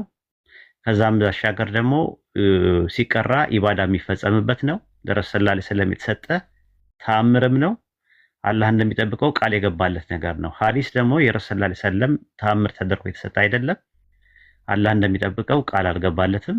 ከዛም ባሻገር ደግሞ ያንን ነገር ሐዲስ በማንበቡ በውስጡ ባለው ህግጋት በመተግበር አጅር ይገኛል እንጂ በማንበቡ በእያንዳንዱ ፊደል አጅር አይገኝበትም ማለት ነው። ልዩነት አላቸው። ወደዚህ ወደ 10 ወደ 12 የሚደርሱ ልዩነት አላቸው። በሐዲስ መቀበል ግዴታ ነው አንድ ሙስሊም ረሱል ሰለላሁ ዐለይሂ ወሰለም የተናገሩትን በአቂዳና በፊቅህ ጉዳይ ላይ ማለትም በመሰረታዊ በአንቀጸ እምነት ላይና በአተገባበር ዙሪያ ላይ የተናገሩት ነገር ከልብ ወለድ ስለማይናገሩ እሳቸው የተናገሩትን ነገር መቀበል አንድ ሰው ሙስሊም ግዴታው ነው። ባይቀበል የረሱል ሰለላሁ ዐለይሂ ወሰለም ሪሳላ ሙሉ ለሙሉ አልተቀበለም ተብሎ ነው የሚፈየደው ማለት ነው። ኢንሻአላህ ኢምራን ከመመለስ በፊት ለሳላ እድሉ ልስጥና በዚህ ዙሪያ ላይ የሚጨምርበት ነገር ካለ ጀምርና አንተ ደግሞ ታጠቃልበታለህ፣ ማጠቃለያ ትሰራበታለህ ማለት ነው ኢንሻአላህ። ወንድም ሳላ ሰላም አለይኩም ሰላም ወራህመቱላሂ ኡስታዝ። እሺ ሁላችሁንም ሰላም ብያለሁ። ተርላ ከላይም ከታችም ያላችሁ ሙስሊም ወንድም እህቶች፣ እሺ በዚህ ርዕስ ላይ ያ ኡስታዝ ዋሂድም ወንድም ኢምራንም ሰፋ አድርገው አብራርተዋል። በአጭሩ አንድ ሙስሊም ሐዲስ መቀበል ላይ ግዴታ አለበት ወይስ የለበትም ለሚለው ግዴታ አለበት ነው። ይህም የጌታ አምላካችን ትእዛዝ መሆኑን ቅድም የተጠቀሰው አንቀጽ አለ። እሱም በምዕራፍ 59 ቁጥር 7 ላይ ወማ አታኩም ረሱሉ ፈኹዙሁ ነው። መልእክተኛው የሰጣችሁን ማንኛውን ነገር ያዙት ነው ያለው። መልእክተኛው በዋነኛነት ሁለት ነገሮችን ሰጥተውናል። አልይም እንደተናገረው ከመልእክተኛው ሁለት ነገራቶች ቀርተዋል አለ። አንደኛው ቁርአን ነው፣ ሁለተኛው ደግሞ ሱና ነው። ስለዚህ ወማ አታኩም ረሱሉ ፈኹዙ ብሎ የተናገረው አላህ ነው፣ ቁርአን ላይ ነው ያለው። መልእክተኛው የሚሰጣችሁ ነገር ተቀበሉ ብሎ ያዘዘው ማን ነው? አላህ ነው። መልእክተኛው ስንት ነገር ሰጥቶናል? ሁለት ነገር ሰጥቶናል። አንደኛው ቁርአን ነው፣ ሁለተኛው ደግሞ ሱናውን ነው። ስለዚህ ሁለቱንም ነገር መያዝ የጌታ አምላካችን ትእዛዝ ነው። አላህ ያዘዘውን ነገር ደግሞ መቀበል ከአንድ ሙስሊም ላይ ወይ ደግሞ በአንድ ሙስሊም ላይ ግዴታ ሆኗል ነው። ወማ አታኩም ረሱሉ ፈኹዙ ወማ ነሃኩም አንሁ ፈንተሁ አለ። መልእክተኛው የሰጣችሁን ነገር ያዙት፣ መልእክተኛው የከለከላችሁን ነገር ደግሞ ተከልከሉ ብለዋል። ስለዚህ መልእክተኛው አንድ ነገር የሚያዘው በቁርአን አይደለም። ቁርአን ላይ የሚያዘው የሚከለክለው አላህ ነው። መልእክተኛው የሆነን ትእዛዝ የሚያስተላልፈው በሐዲስ ነው። መልእክተኛው የሆነ ነገር የሚከለክለው በሐዲስ ነው። ቁርአን ላይ ተናጋሪው የትእዛዙ ባለቤት ራሱ አላህ ነው። ስለዚህ የነቢዩን ንግግር የእሳቸውን አስተምህሮ ክልከላዎችንና ፍቃዶችን የምናገኘው በሐዲስ ላይ እንጂ በቁርአን ላይ አይደለም። ቁርአን የጌታ አምላካችን ቃል ብቻ ነው። ወማ አታኩም ረሱል ፈኹዙሁ ሲባል ይህን የነቢዩን ሱና ያመላክታል ነው። ቁርአን ላይ አንድ የምናገኘው ነገር አለ። ምዕራፍ 2 ሱረቱል በቀራ ቁጥር 151 ላይ ከማ አርሰልና ፊኩም ረሱለን ሚንኩም የትሉ ዐለይኩም አያቲና ወዩዘኪኩም ወዩዐሊሙኩሙል ኪታበ ወልሕክማ ወዩዐሊሙኩም ማ ለም ተኩኑ ተዕለሙን የሚል ነገር አለ። መጽሐፍን ጥበብን የሚያስተምራችሁ መጽሐፍንና ጥበብን የሚያስተምራችሁ ይላል።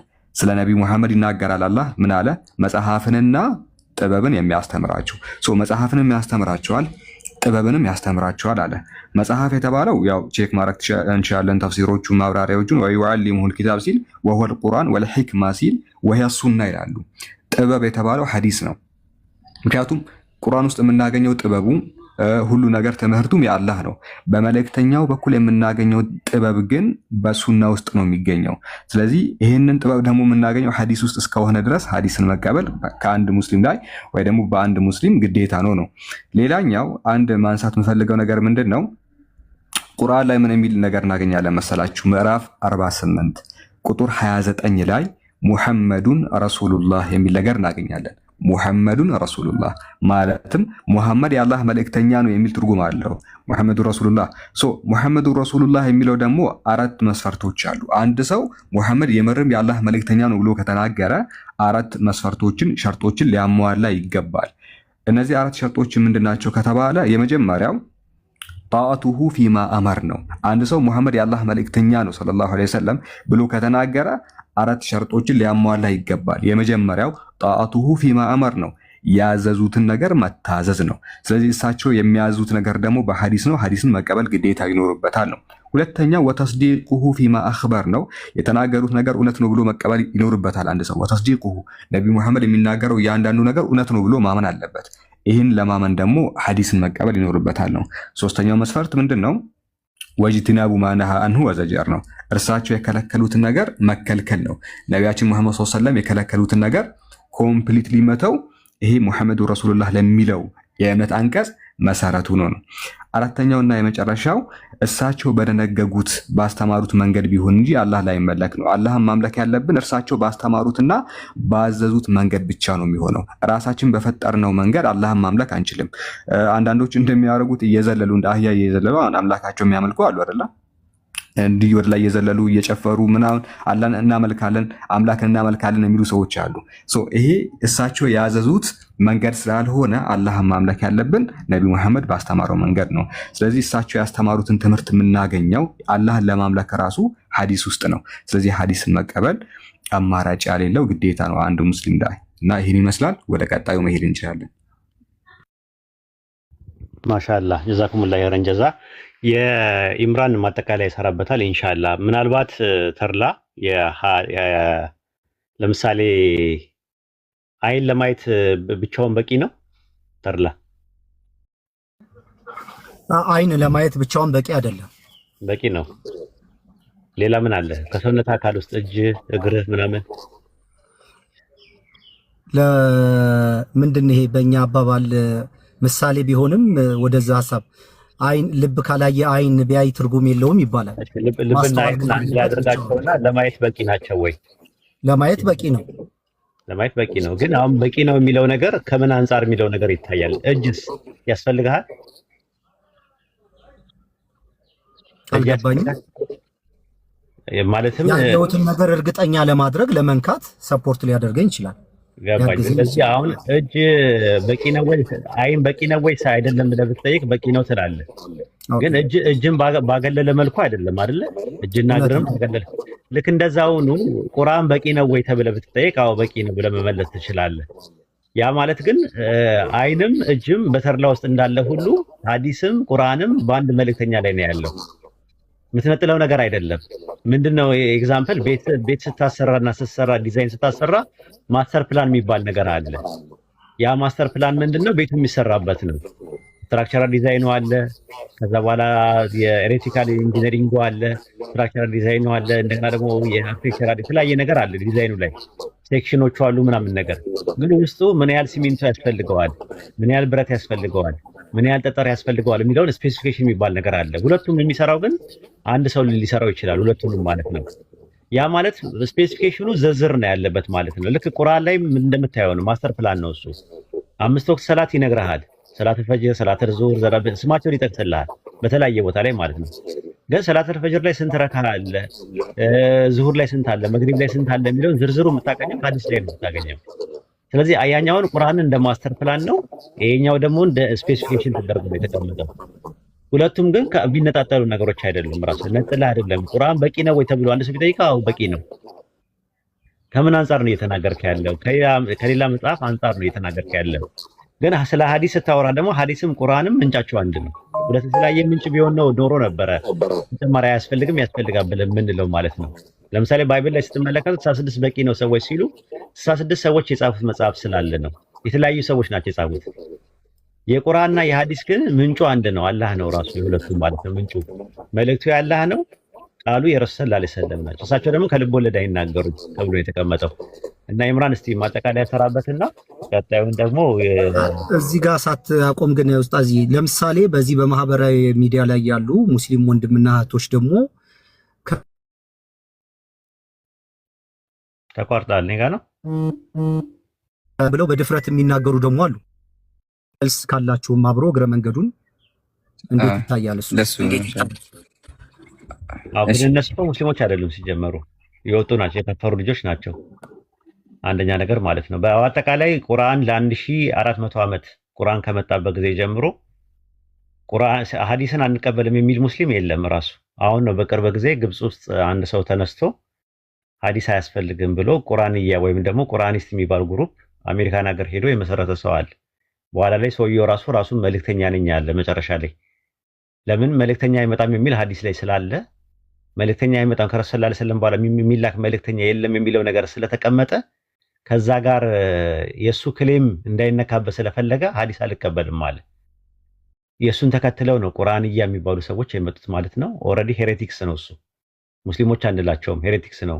እና የሱን ምናልባት አንዳንድ ሰዎች ለየት ብሎ ለመታየት አንድ ልጅ አለ ለየት ብሎ ለመታየት ስለሚፈልግ ያንን የነሱን አይዲዮሎጂ ይዞ ሲያወራ ስትሰማው ምናልባት ልትሰማው ትችላለህ።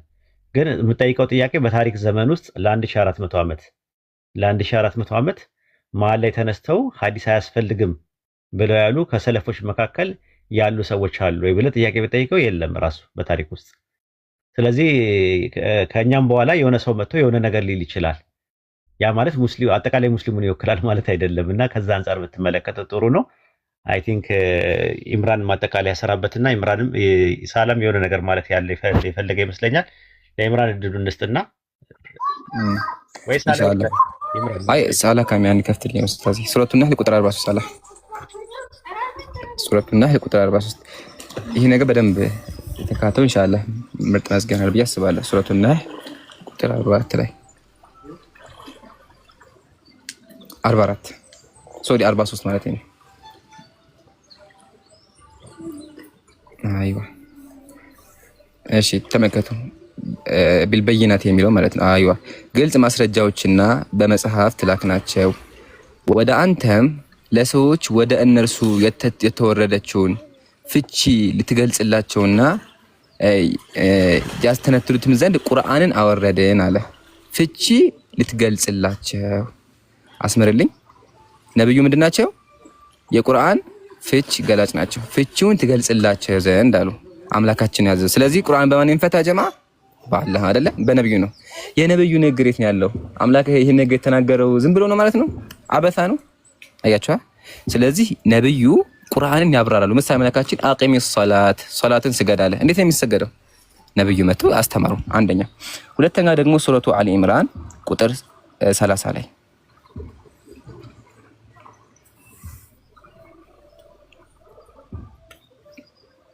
በላቸው አለ። አሁን ይሄን በደንብ አዳምጡ። በላቸው አለ ቁጥር 31 አድርገው አረበኛው 31 ከስር ያለው ማለት ነው።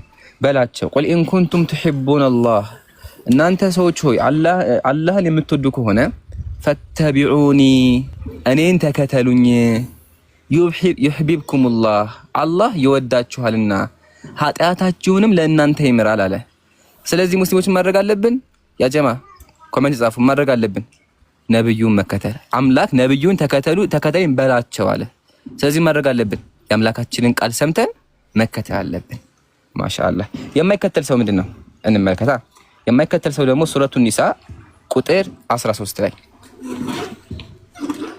እስቲ የማይከተል ሰው ምን ያጋጥመዋል እንመልከት። ሱረቱ ኒሳ እሺ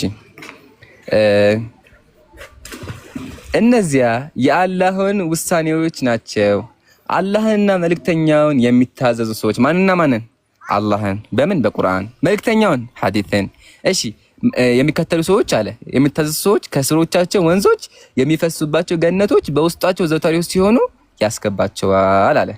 ስለዚህ አላህና ነብዩ የሚከተል ካለ የት ይገባል ያ ጀማ? አሁንም ኮሜንት ጻፉ ጀነት ይገባል ገነቶችን ትገባላችሁ አለ። የማይከተል ሳላህ የማይከተል ያው አላህና መልእክተኛውን ከስር አላህና መልእክተኛውን የሚያምጽ ውሳኔዎቻቸውንም የሚያስተላልፍ በውስጧ ዘውታሪ ሲሆን የት ይገባል? እሳት ይገባል። ዘጋም በቃ። ይሄን የተናገረው ማን ነው? አምላካችን። ወመን የዕሲላህ አላህን የሚያምጽ በቁርአን ወረሱለህ ነብዩን የት ይገባል? እሳት ይገባል። በቃ ከእሳትም አልፎ ጥመት ነው። ያ ጀማ ጥመት ነው። ጥመት ደግሞ እንመከስ ሱረቱል አህዛብ ቁጥር 36 ሱረቱል አህዛብ ቁጥር 36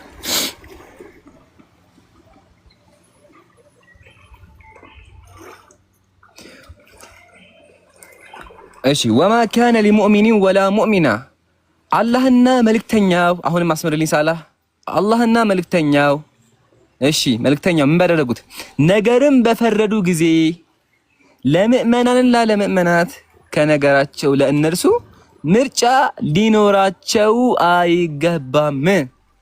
አምላካችን ቁርአን ላይ ካዘዘን ነብዩ ካዘዙን ምርጫ ሊኖረን አይችልም።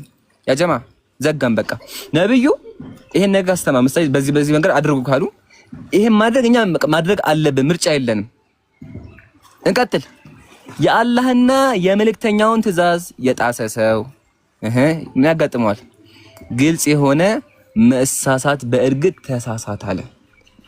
ፈቀድ ضل ضلالا ሙቢና በጣም ትልቅ መሳሳት ነው። ይሄ ጥመት ضلال ነው። አምላካችን ضلال ብሎ የገለጸው ምን ማድረግ የነብዩን ፍርድ አለመቀበል የነብዩን ንግግር አለመቀበል ቁርአን አለመቀበል ኢንሳሐ ማለት ነው። ጀዛኩሙላህ ዘጋ በቃ ይሄ ነው ፖይንቱ።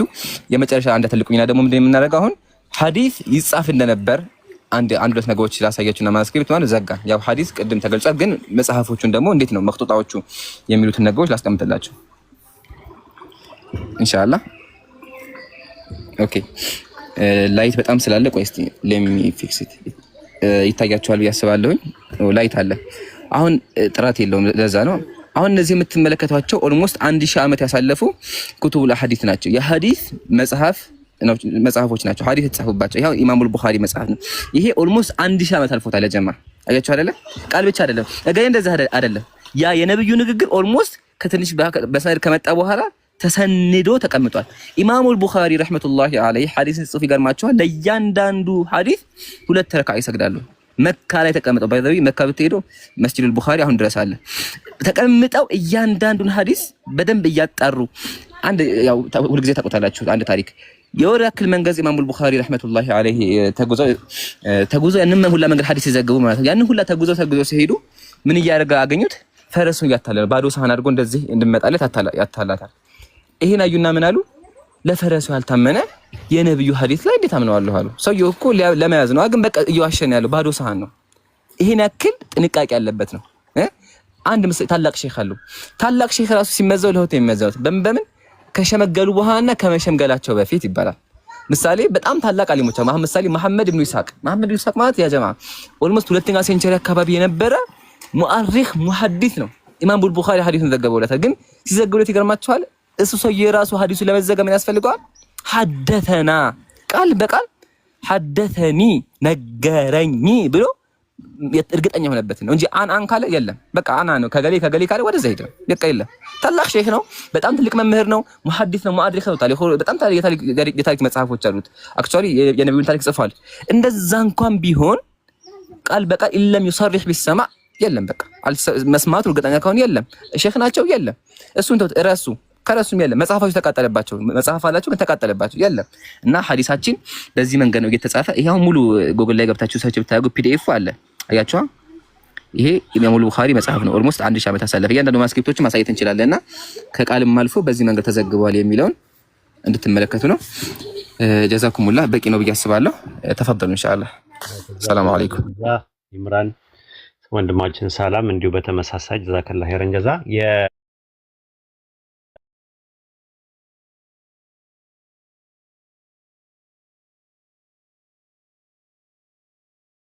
ትውልድ ነው አሁን አዲሱ ትውልድ ማለት ነው። ስለዚህ በመነጋገር ነው ማንኛውም ጥያቄ የሚያስፈራ ነገር የለም። ተርላ የፈለገውን ጥያቄ መጠየቅ ይችላል፣ መብት አለው። ለመጠይቃለ የሚባል የሚታፈንበትም ዘመንም አይደለም ዘመኑ ማለት ነው።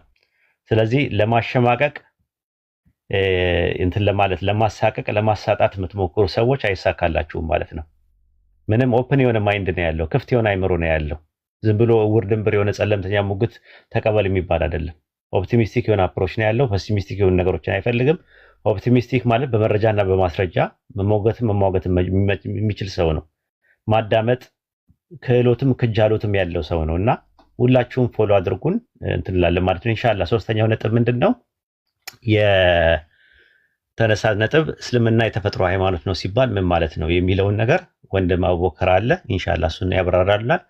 ወንድም አቡበከር በሚያብራራው ነገር ላይ ጥያቄ ካለ ራሱንም እኔንም መጠየቅ ትችላለህ። ወንደርፉል ምንም ጥያቄ አያስፈራም። እኛ የሚያስፈራ ነገር የለም ኢንሻአላህ። ሰላም አለይኩም ወራህመቱላሂ ወበረካቱ። ኡስታዝ አቡበከር ወአለይኩም ሰላም ወራህመቱላሂ ወበረካቱ። ጀዛኩሙላህ አላህ ሱብሃነሁ ወተዓላ ባወራችሁት በተናገራችሁት ባስረዳችሁት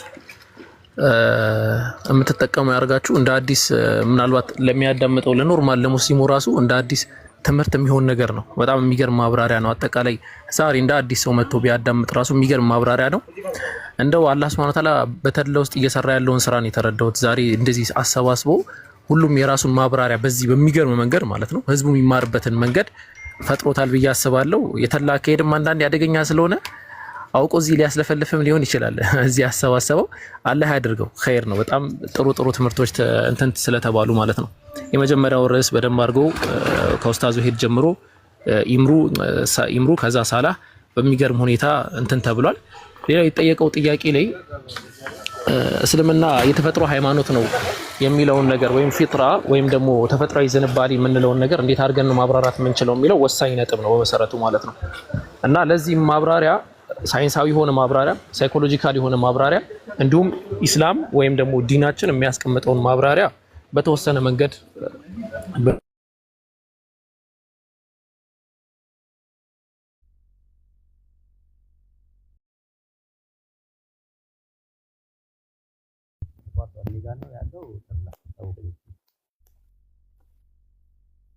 አቡኪ ተቋርጧል።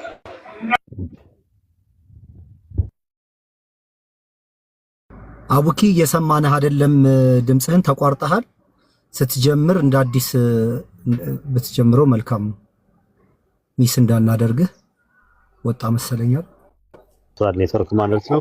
ኢምራን ወርደዋል። ኢምራን ካለ ሪኩዌስት ላክና እንትላለን እናስገባሃለን። ኢምራን አቡኪ ሪኩዌስት ላክ። የሚሳደቡ ሰዎች ከሰራሉ እንግዲህ ስድብ የሽንፈት ምልክት ነው። ስድብ የተሸናፊነት ምልክት ነው። የሀሳብን በሀሳብ ሰዎች መሞገስ ያቅታቸው ያው ዱላ ያነሳሉ። ዱላው ደግሞ ስድብ ይባላል ማለት ነው። አትሳደቡ ክርስቲያኖች፣ ምንም የሚያሰድብ ነገር የለም። ሀሳብ ነው የቀረበው። በዲናችን ዙሪያ ነው እየተወያየን ያለ ነው። በራሳችሁ ሃይማኖት እንኳን ምንም ያወራነው ነገር የለም። ሊያናዳችሁ ሊያበሳጫችሁ የሚችል ነገር የለም። መቼም እስልምና እንደወግ አመድ ለማድረግ ቀንና ሌሊት ነው የምትለፉት እናንተ። አይሳካልም። ማስታወቂያ አልሐምዱሊላህ። እሺ አቡኪ ቀጥል። ወጥተህ ነበረ ከመጀመሪያውኑ ጀምሮ ስንት ሙሉ እያወራው ነበር ኡስታዝ። በጣም አፍወን አላየሁትም እና ማችሁኝም እንዴ? አዎ እንደ አዲስ ጀምር አቡኪ። ምንም መሀል ላይ ልትጀምር ስትል ነው ኦልሬዲ የተቋረጠው። እንደ አዲስ ጀምረው።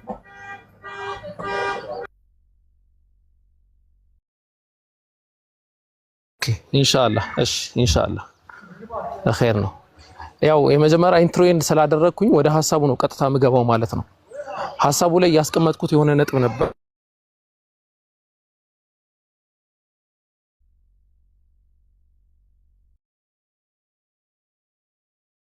መጀመሪያ መረዳት ያስፈልጋል ነው። ፊጥራ የሚለውን ሳይኮሎጂካሊ እንመለከተዋለን፣ በዲናዊ አረዳድ እንመለከተዋለን። ብቀኛ እየሆነ ነው። ያ አላህ ከእንደገና አውራ ተቋርጠ አሁን ነው የመጣኸው።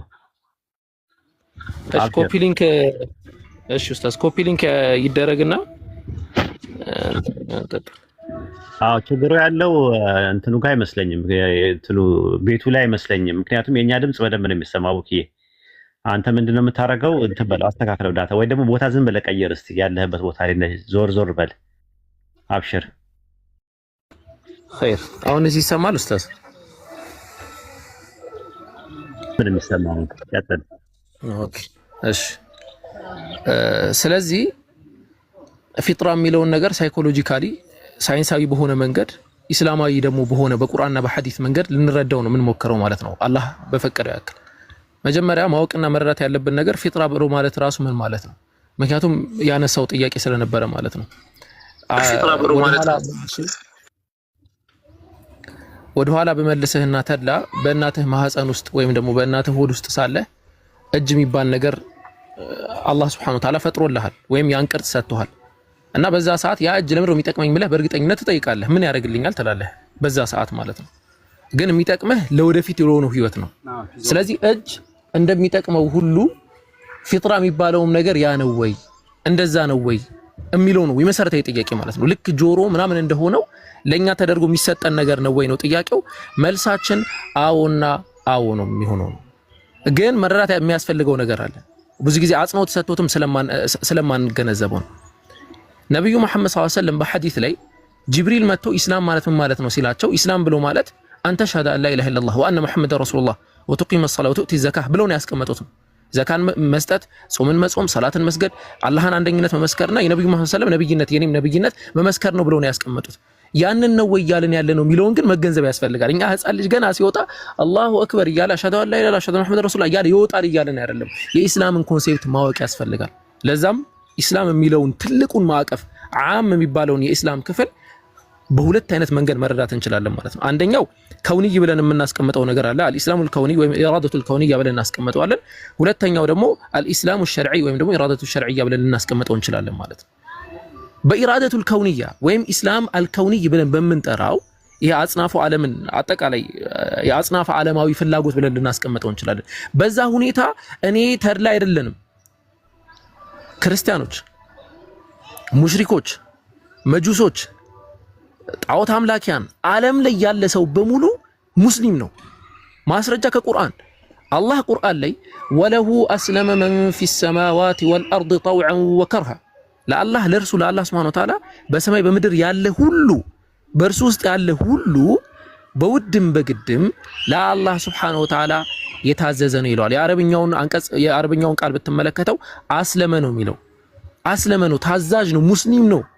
ለየትኛው ለአላህ ሱብሓነሁ ወተዓላ ህግጋት፣ ለፀሐይ መውጣት መግባት ለመሳሰለው ነገር ማለት ነው። ከውንይ ብለን እናስቀምጠዋለን። ሁለተኛው ደግሞ ሸርዒይ ብለን የምናስቀምጠው ደግሞ አለ። ሸርዒይ ብለን የምናስቀምጠው ለአላህ ሱብሓነሁ ወተዓላ ፈጽሙ ብሎ ያስቀመጠልን ነገር፣ ሰላት ስገዱ ብሎናል። እናንተ ያመናችሁ ሰዎች ሆይ አቂሙ ሶላህ፣ ሰላትን ስገዱ፣ እውነትን ተናገሩ፣ አትዋሹ። እነዚህ ያስቀመጣቸውን ህግጋት ደግሞ ስንፈጽም ይሄ ሸርዒይ ተብሎ ይቀመጣል። ስለዚህ አንድ ሰው በፊጥራ ሲወለድ መጀመሪያ በከውንይ ሙስሊም ነው አንደኛ። ሁለተኛ ደግሞ ፊጥራ ብለን የምናስቀምጠው ነገር አንድ አምላክ አላህ የሁሉ ፈጣሪ የሁሉ አስገኝ ያልተገኘ የሚያስገኝ አንድ አምላክ እንዳለ ማንኛውም ልጅ ሲወለድ በአእምሮ ተቀብሎ ነው እንትን የሚለው ማለት ነው የሚነሳው። ይሄንን ከራሴ ከተፈጥሯዊ እንትን ወይ ደግሞ ስለተመቸኝ ወደ ኢስላም አጠጋግቻ አይደለም ማስቀምጠው ማለት ነው። ምሁራኖች፣ የሳይኮሎጂ ምሁራኖች ዶክተር ባሬት ተብሎ የሚጠራ ግለሰብ ቦርን ቢሊቨርስ የሚል መጽሐፍ ጽፎ ነበረ፣ ወይም ደግሞ ተፈጥሯዊ አማኞች የሚል መጽሐፍ ጽፎ ነበረ በ2012 ላይ ማለት ነው። ያን መጽሐፍ የማግኘት አክሰስ ካላችሁ ብታነቡ ተጠቃሚ ትሆናላችሁ ማለት ነው። እና መጨረሻ ላይ ያስቀመጠው ነገር ምንድነው? ኢማናችሁ እንዲጨምር ነው ይሄንን ታሪክ የምነግራችሁ። ምርምር ከተደረገ በኋላ ኤክስፐሪመንት ከተደረገ በኋላ መጨረሻ ላይ የተገኘው ነገር አንድ ሰው በተፈጥሮ ደረጃ ህፃናት HADD የተባለ በደንብ አስተውሉ፣ HADD የተባለ ምህጻረ ቃል ነው የተሰኘ የአእምሮ ዝግጁነት አላህ Subhanahu Wa Ta'ala ወይም አምላክ አስገብቶ ነው የፈጠራቸው የሚል ድምዳሜ ላይ የደረሱት ማለት ነው። ሃይፐር አክቲቭ ኤጀንሲ ዲቴክሽን ዲቫይስ ተብሎ ይጠራል በመሰረቱ ማለት ነው። ፊጥራ ብለን የምንጠራው እኛ ሲምፕሊ ይሄንን ነው። አንድ ኤጀንሲ አለ። ኤጀንሲ ማለት የሚያስገኝ ማለት ነው፣ የሚፈጥር ማለት ነው። ያን አካል ዲቴክት የማድረግ ያ አካል አምላክ አለ ብሎ የማመን ፊጥራ አላህ Subhanahu Wa Ta'ala ሰጥቷቸው ነው የተፈጠሩ በተፈጥሮ ደረጃ ማለት ነው። አላህ ምን አለ? ሱረቱ ሩም ምዕራፍ 30 አንቀጽ 30 ላይ ወደ እውነት ተዘንባይ ሆነህ ፊትህን ለሃይማኖትህ ቀጥ አድርጋል። ይሄ ምንድነው አለ? ይህች አላህ Subhanahu Wa Ta'ala የፈጠረባት ፍጥረት ናት አለ። ፊጥረቱላሂ التي فطر الناس عليها አላህ Subhanahu Wa Ta'ala የፈጠረበት ፍጥራ ነው አለ። ተፈጥሯዊ ዝንባሌ ሰጥቷቸው ነው እንደዛ የፈጠርናቸው ነው አላህ Subhanahu Wa Ta'ala ያስቀመጠው ማለት ነው። ስለዚህ አጠቃላይ የኢስላምን የፍጥራን ኮንሴፕት ስናስቀምጥ በዚህ ደረጃ እያልን ነው። እየሰገዱ ይወለዳሉ የሚል ሐሳብ እያስቀመጥን አይደለም ልጆች፣ ወይም ደግሞ አሽሃዱ አላ ኢላሃ ኢላላህ እያሉ እንትን ይላሉ እያልን አይደለም። ነገር ግን አላህ Subhanahu Wa Ta'ala አንድ አምላክ መኖሩን የመቀበልን ነገር በውስጣቸው ያደርግላቸዋል እያልን ነው። ይሄ ተፈጥሯዊ ዝንባሌ ወይም ደግሞ ፊጥራ ብለን እናስቀምጠዋለን። ነብዩ መሐመድ ሰለላሁ ዐለይሂ ወሰለም ሰሂህ ሙስሊም ሐዲስ ቁጥር 2868 ላይ እንዲህ ብለው ያስቀምጡልናል። ዒያድ በዘገበው ሐዲስ ላይ ማለት ነው። ጌታዬ ዛሬ ካስተማረኝ እናንተም የማታውቁት የሆናችሁን እንዳስተምራችሁ አዞኛል። ምንም ይለውን ለባሪያ የሰጠሁት ገንዘብ ሁሉ ለእርሱ ሐላል የተፈቀደ ነው አላህ Subhanahu Wa Ta'ala። እኔ ባሮቼን ሁሉ ቀጥተኞች አድርጌ ፈጥሬያቸዋለሁ። አረብኛው ቃል ሁነፋ ብሎ ነው የሚያስቀምጣቸው። ሐኒፍ ሆኖ በሐነፍ መንገድ ላይ ፈጥሬያቸዋለሁ ማለት ነው። ነገር ግን ሰይጣናት መጡና ከሃይማኖታቸው አወጧቸው። እኔም ለእነርሱ የፈቀድኩላቸውን እርም አደረጉባቸው። በእነርሱም ላይ ምንም ማስረጃ ባላወረድኩበት ነገር በእኔ እንዲያጋሩ አዘዟቸው ብሎ ነው ያስቀመጠው። የሰው ልጅ ምድራዊ ተፈጥሮ በራሱ ይሄ ፍጥራ የሚለውን ነገር ከዛም አንፃር የሚያብራሩ ዑለሞች ስላሉ ምድራዊ ተፈጥሮ ራሱ ልክ አደም እዚህ ምድር ላይ ሲመጣ ከሱ ጀምሮ ምንድን ነበረ? ተፈጥሯዊ ዝንባሌው የኢስላም አስተምህሮ ብለን የምናስቀምጠው ነገር ነበረ ማለት ነው። በኋላ ላይ ግን በኑህ ዘመን እኛም እንደምናውቀው ኩሉና ምንድነው የቁርአን አንቀጹ ሱረቱል በቀራ ምዕራፍ 2 አንቀጽ 213 ላይ ኩሉን ምንድን ነበር የቁርአን ካነ الناس امه واحده ብሎ አላህ ያስቀምጣል። ካነ الناس امه واحده فبعث الله نبيين وبشرين ومنذرين እያለ ያስቀምጣል ማለት ነው። መጀመሪያ አንድ ኡማ ነበሩ which is በኢስላም መንገድ ላይ የነበሩ ናቸው። ከዛ በኋላ ቀስ እያሉ እየተለያዩ መጡ ማለት ነው። ስለዚህ ኤጀንሲ እያወራን ነው። ይሄንን የፊጥራን ኮንሴፕት እስልምና ላይ ስናነሳ ስለዚህ ነገር እያወራን ነው። የመጀመሪያው አያደራድርም ብለናል። በከውንይ ደረጃ ሁሉም ሙስሊም መሆኑ አያደራድርም ማንም አካል ማለት ነው። ሸርዒይ ደግሞ የሆነው ደግሞ በዚህ ደረጃ ልናብራራው እንችላለን ማለት ነው።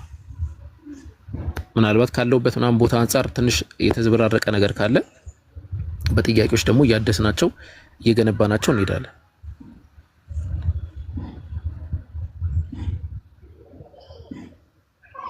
በለው አሁንም አልተሰማም። ጀዛከላሁ ኸይር። ሰላም አለይኩም ሰላም ወራህመቱላህ በረከላሁ ፊክ።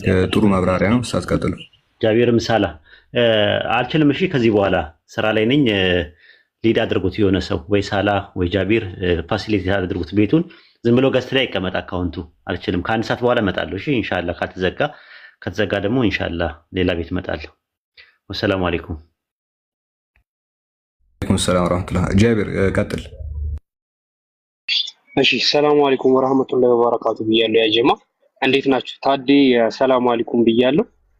ሞር በደም ማለት በጣም የሚገርም ማብራሪያ የሚገርም ነገር ነው እየተማረን ያለ ነው። ግን እዚህ ነገር ላይ እኔ አንድ ነገር መጨመር ፈልጋለሁና ምንድነው በክርስትና በነበረ ከክርስትና ነው የምንጀምረው። ይሄንን አሁን ውሸት የሚያስመስለው ላይክ ሰዎች እንዴት ሲፈጠሩ ሙስሊም ሆነው ይፈጠራሉ የሚባለውን ነገር ውሸት የሚያስመስሉት ክርስትና ሃይማኖት ላይ ላሉ ጥያቄዎች ጥያቄ መመለስ ስለሚያቅታቸው ውሸትን ይደራርቡበታልና ይሄንን ነገር ውሸት ያስመስሉታልና ከዛ ነገር አንፃር ነው። በጣም ኮንሰፕቱ በጣም ኢዚ ነውና ምንድነው ኮንሰፕቱ እያልን ያለነው በክርስትና ሃይማኖት ልጆች ሲወለዱ ምንድነው እምነታቸው ሲባል ከሃዲ ናቸው። ከሃዲ ሆኖ ነው የሚፈጠሩት። አይ ቲንክ እሰማለሁ በደም ሳል አንዳችሁ ነገር ትሰማለህ፣ ግን የተወሰነ እንትን ጥራት ቆምሺ መሰማት ትሰማለህ ወይ ጮክ ለማለት እሞክራለሁና ክርስቲያኖችን ብትጠይቋቸው ህፃኖች ሲወለዱ ምንድናቸው ሲል ከሃዲ ሆኖ ነው የሚፈጠሩት። እንደውም በድፍረት ራሱ ልጆች ሳይጠመቁ ከሞቱ በቃ ገሃነም ነው የሚገቡት ሁላ ተብሎ እንደዚህ አይነት ትምህርቶችን ሁላ ሰምተናልና ይሄ ምንድነው ይሄ ስቅለት ጥምቀት ምናምን የሚባለው ይሄ የሰው ፈጠራ የሰው ሰራሽ የሆኑ ነገሮችን በቃ የሆነ ስሜት የሚሰጡ ለማድረግ ከንቱ እንዳይሆኑ ለማድረግ በቃ የማይሆን ነገር ደራርቦ ህፃን ልጆችን ከሃዲ እስከማድረግ ድረስ ምንም በቃ ከሃዲ ምንም በማያውቁት ነገር ማለት ነውና ይሄ ነገር ነው እያደረጉ ያሉትና እኛ ግን ልጆች ሲወለዱ ሙስሊሞች ናቸው ስንል ምንድነው በቃ ሲወለዱ ከሃዲ ሆኖ አይደለም የሚፈጠሩት፣ አማኝ ሆኖ ነው የሚፈጠሩት። ላይክ ያ የፈጠራቸው ፈጣሪ እኛ ፍጥሩንን እሱ ፈጣሪያችን ነው ብለው እዛ እምነት ላይ ነው የሚፈጠሩት። እንደገና ደግሞ እሱ ጌታችን ነን እኛ ባሪያችን ነው እኛ ባሪያዎች ነን የሚለው ኮንሰፕት ላይ እዚህ ኮንሰፕት ላይ ነው የሚፈጠሩት እንጂ ከሃዲ ሆኖ እንዴት ነው የሚፈጠሩት? እኔ በጣም የሚያስቀኝ ነገር ነው።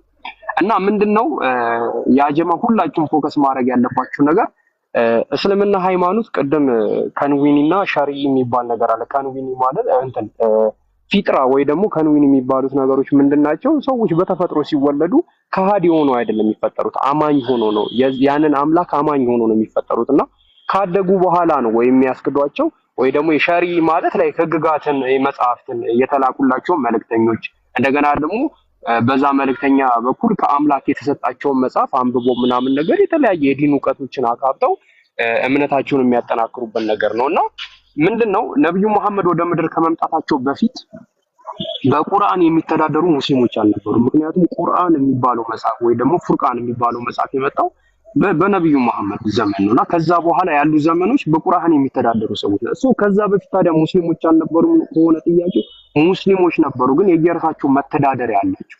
ላይክ በሙሴ ዘመን በተውራት ይተዳደራሉ፣ በዳውድ ጊዜ በዘቡር፣ በኢሳ ጊዜ በኢንጂል ሁሉም በየራሳቸው ጊዜ የሚተዳደሩበት የራሳቸው የሆነ መተዳደሪያ መጽሐፍና የራሳቸው የሆነ መልእክተኛ አላቸው እያልን ነውና አንደኛ ነገር ልጆች ሲወለዱ አማኝ ሆኖ ነው የሚፈጠሩት። ይሄ በጣም ግልጽ ነገር ነው፣ በጣም ግልጽ ነገር ነው። ሌላው ደግሞ በዚሁም አጋጣሚ እስልምና የጀመረው ከነብዩ መሐመድ በኋላ ነው የሚሉ ሰዎች አይ አይደለም፣ ከዛ በፊት ይህንን የዓለማቱን ጌታ ምድርን የፈጠረውን ጌታ የሚገዙ ሰዎች ነበሩ። እነሱ ሰዎች ደግሞ ሙስሊሞች ይባላሉ። እና እነዛ ሙስሊሞች ደግሞ የራሳቸው የሆነ መተዳደሪያ ከአምላካችን ከአላህ የመጣ እንትን መጽሐፍ አላቸው፣ የራሳቸው የሆነ መልእክተኛ አላቸው ለማለት ነው። አይ ጀዛከላሁ ኸይር ጃቢር። ኡስታዝ አበማአያ እዚህ ላይ የምትጨምሩት ነገር ካለ?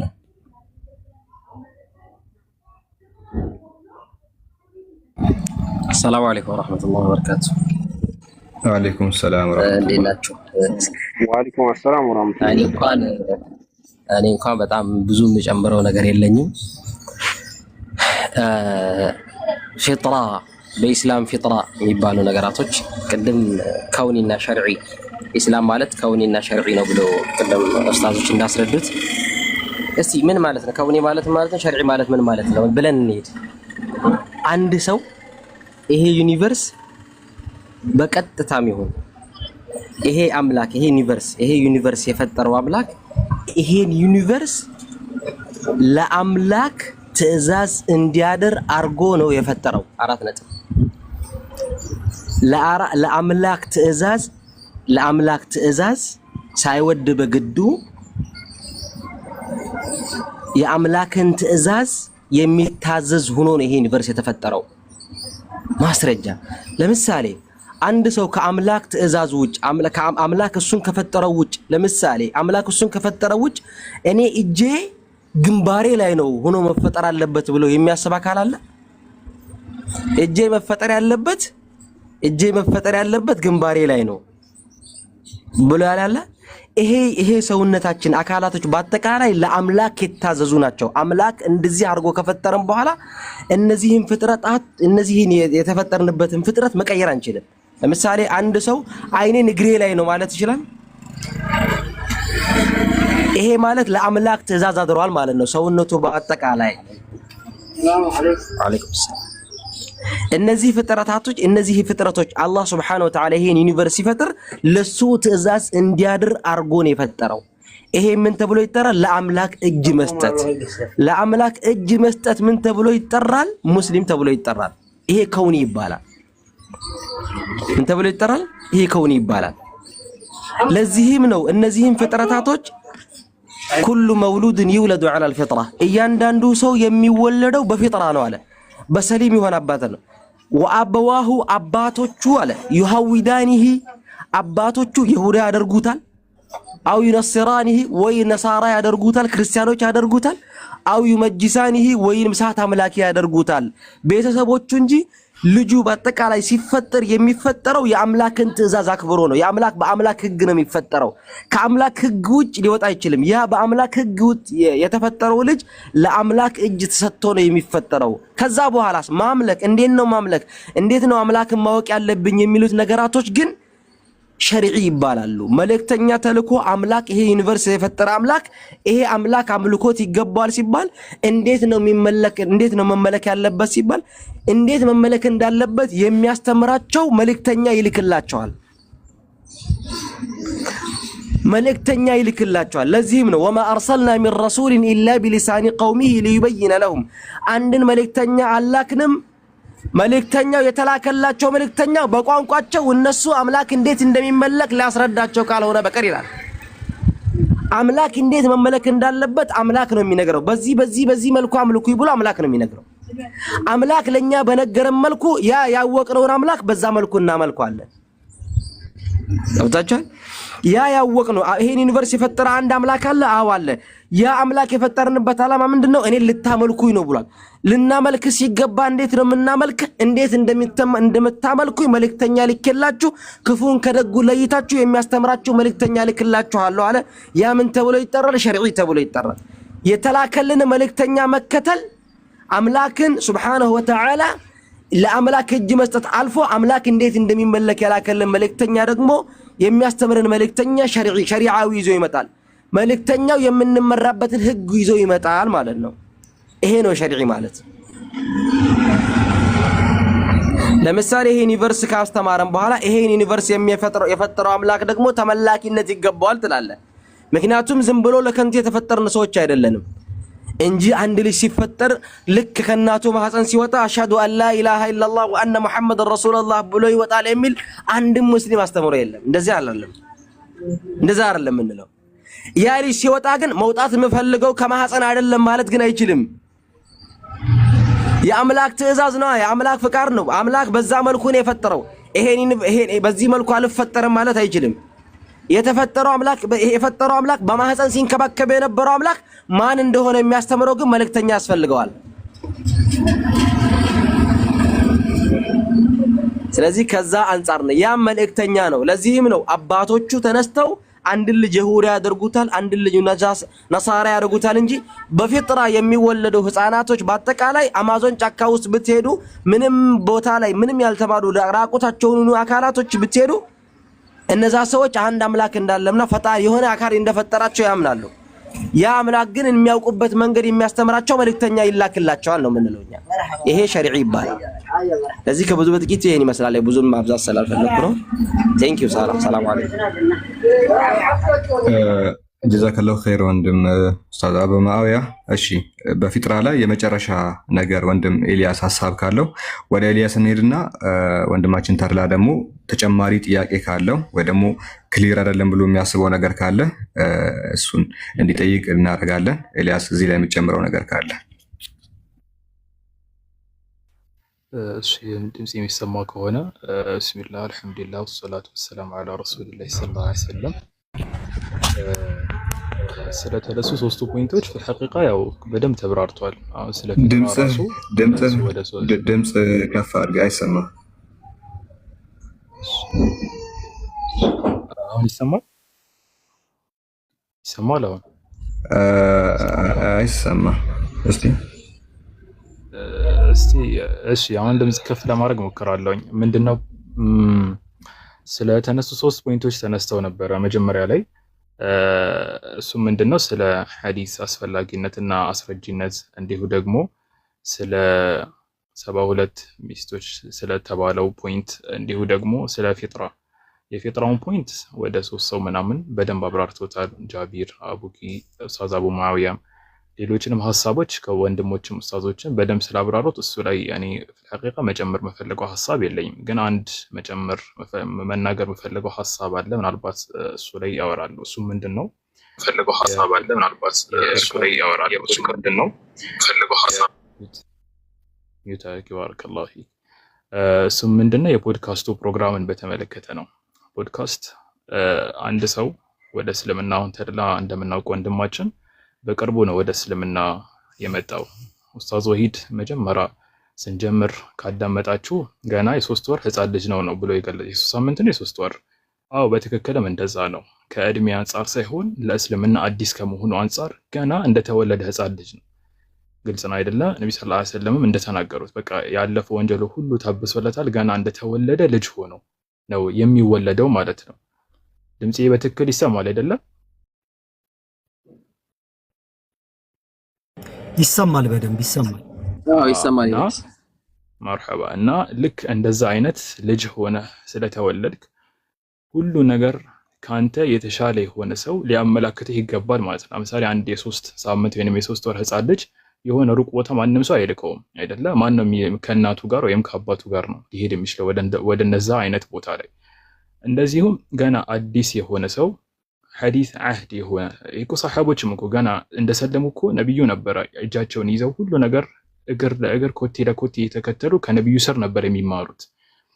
እና እንደዚህ ነው መሆን ያለበት ለማለት ነው። እሱ ምንድነው አንተን የሚያመላክቱ ሰዎች፣ ወደ እውነት መንገድ የሚመሩ ሰዎች እያንዳንዱን ቦታ እጅህን ይዘው ነው እየመሩ እያስተማሩ። እዚያም ብዙ ወንድሞች ኡስታዝ ወሂድ፣ ኡስታዝ ሳላ እና ሌሎችም ጋር አንድ ላይ በመሆን ከነሱ ጋር ነው እያንዳንዱን ለፖድካስት ፕሮግራምም ሲቀርብ እዛ አይነት ፖድካስት ላይ እንድቀርብ ተጋብዣለሁ እና ምን ታስባላችሁ ብሎ እነሱን እንትን መከተል ማለት እነሱ ወደ ትክክለኛው መንገድ ሐዲስን እንዴት እንደምትማር ቁርአን እንዴት እንደምትማር የሚያግዙ ሰዎች ስለሆኑ ይህንን ነገር የግድ ከግምት ማድረግ ያስፈልጋል። ምክንያቱም ፖድካስት ስለተባላችሁ ብዙ አይነት የፖድካስት ፕሮግራሞች አሉ እና ከምን አንጻር ነው እዛ ፖድካስት ላይ ሲቀረብ መልካም ጎኑና መጥፎ ጎኑ ምን ያክል ነው ጥቅሙና ጉዳቱ የሚለውን የሚያመዛዝኑ እውቀት ያላቸው ዲን ላይ ረጅም ጊዜ የቆዩ ሰዎች፣ ተሞክሮ ያላቸው ሚዲያን በትክክል የሚያውቁ ሰዎችን ሐሳብና አስተያየት እና ከጎን መሆን ከነሱ አጠገብ ሆኖ ይህንን ነገር መገንዘብ ተቀዳሚና ወሳኝ ነገር ነው። ይህ ሁላ ከታለፈ በኋላ እንደዚህ አይነት ፕሮግራሞች ላይ መቅረቡ አስፈላጊ ሆኖ ከተገኘና እንደዚህ አይነት ፕሮግራሞች ላይ ደግሞ ከተቀረበ መደረግ ያለበት ምንድነው? ስለ የምታውቀውና ስለ አለፍክበት ኤክስፒሪየንስ ብቻ ነው ሊሆን የሚችለው። ግልጽ ነው።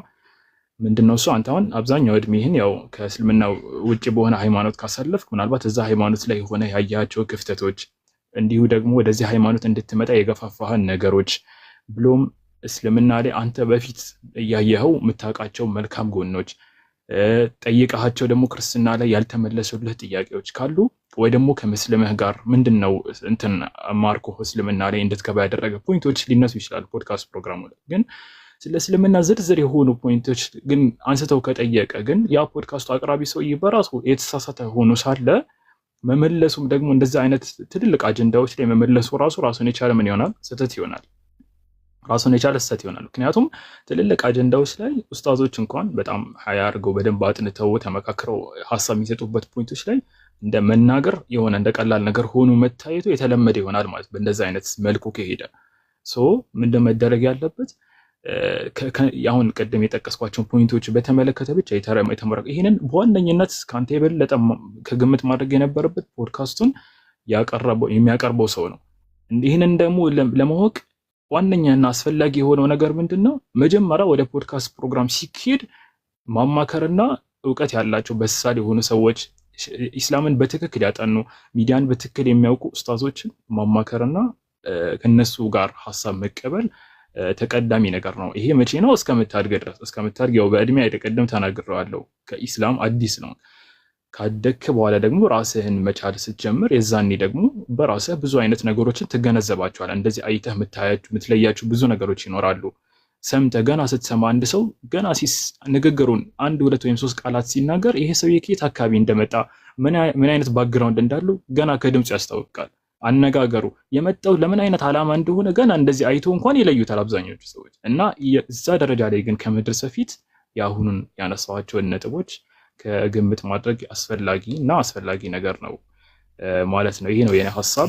የተነሱ ያው 3 ፖይንቶች ላይ ከበቂ በላይ ኡስታዞች እና ወንድሞች መልስ ስለሰጡ እዛ ላይ ያው ማብራራት የሚፈልገው የለም። والله اعلم وصلى على نبينا محمد። ቀጥሎ ወንድም እሺ ጀዛከላሁ ኸይር። እሺ ወንድም ታርላ እስካሁን እንትኖች የተመለሱ መልሶች አሉና ምናልባት አልተነካ የምትለው ሐሳብ ካለ እሱን ንገረንና ትንሽ ሪያክት እናደርግበታለን። ወይ ደግሞ ሌላ ጥያቄ ካለ ሞር እንዲብራራ የምትፈልገው ነገር ካለ መጠየቅ ትችላለህ፣ ለታዳሚ ማለት ነው።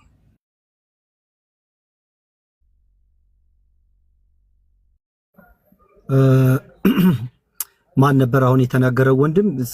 ክሊር ሜሴጅ አይደለም አልገባኝም። ድጋሜ ቢነግረኝ ደስ ይለኛል። አንዳንዴ ሰው አሁን እኔ ፈጣሪ ሙሉ አድርጎ ነው የፈጠረኝ። በማቀው ነገር ላይ ማላቀውን በማቀው ነገር ላይ በድፍረትና ድፍረት ማለት ብልግና አይደለም። በድፍረትና በብዙ እምነት መናገር ስተት ነው ብዬ አላምንም። ጉድለቶች ካሉ ይስተካከላሉ ብዬ አስባለሁ።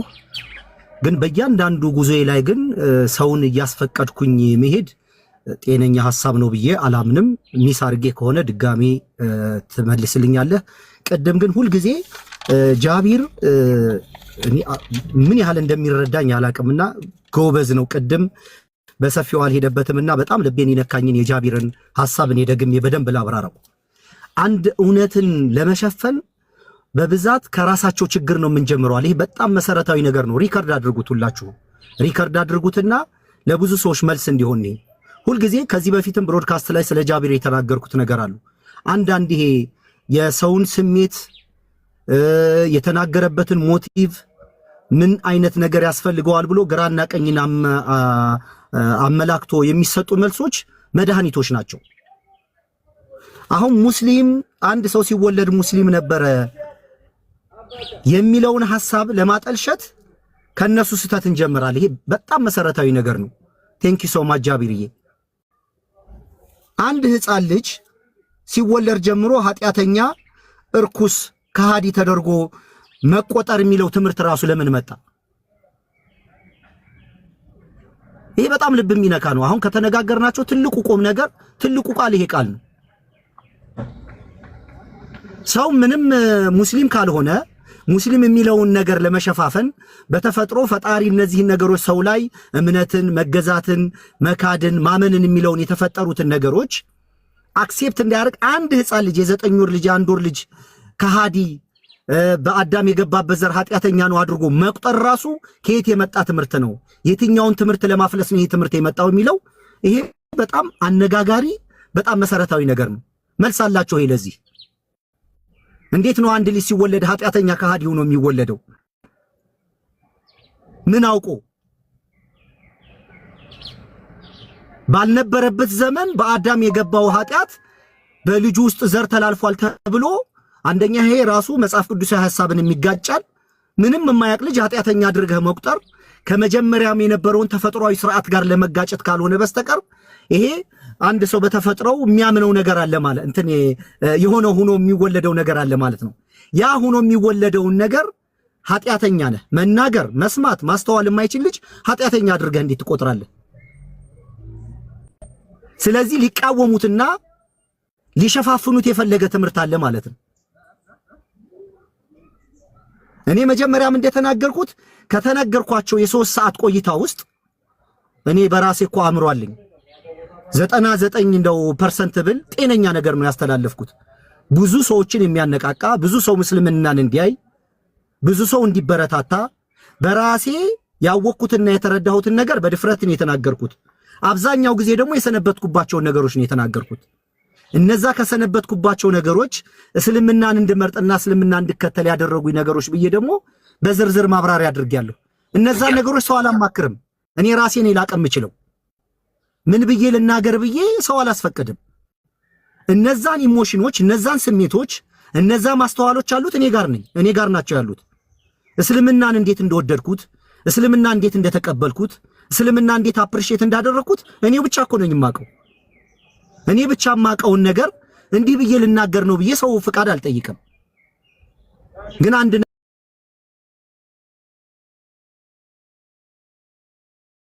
ጠንቀቅ ግዴታ ነው በጣም ግን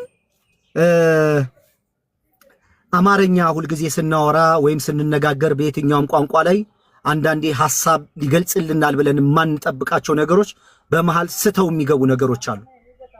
ተንኮለኛ ነገረኞች፣ ይሄ ጠማማ ልብ ያላቸው ሰዎች እሷን ነው ፈልፍለው የሚያወጡት። ከ3 ሰዓት ቆይታ እሷን ነው ፈልፍለው የሚያወጡት። ይሄ ደግሞ ቀጣይነት አይቆይም። ዋናው ነገሩ ዓላማውን ግቡን መቷል ወይ ነው። በደንብ ነው ግቡን የመታው። እንደዚህ ሰማይ ከምድር የተናጋው ለምንድን ነው? ተገቢ የሆነውን ጥያቄ ግን መልስ አይመልስም። ስላሴ የሚል አንስቻለሁ ሐሳብ አይመልሱም። የማይመልሱት ስለ መልስ ስለጠፋ ምናምን ስለሌለው ነው። መልስ የሌለው ነገር ነው። እና አንዳንዴ በሚመለከተን ነገር ላይ ሳይሆን በማህበራዊ ሚዲያ ላይ እንዲህ አይነት ግርታዎች ምናምን ይኖራሉ። የጃቢር ሐሳብ በጣም ኢንተረስቲንግ ሰፋ አድርጎ እንዲያውም ቅድም ቢያብራራው ቆንጆ ነበረ። አንድን እውነት ስተት ለማስባል የሚኬድበት ጥረት ምንም ነገር አያስኬድም። እነዛ ነገሮች የሚባሉት ነገሮች እውነት ባይሆኑ እነዚህ ማብራሪያዎች አያስፈልጉም ነበር። እና ጃቢር ካለ እስቲ ደግመህ ነካካው ለማለት ፈልጌ ነው። አመሰግናለሁ ሳላሂ።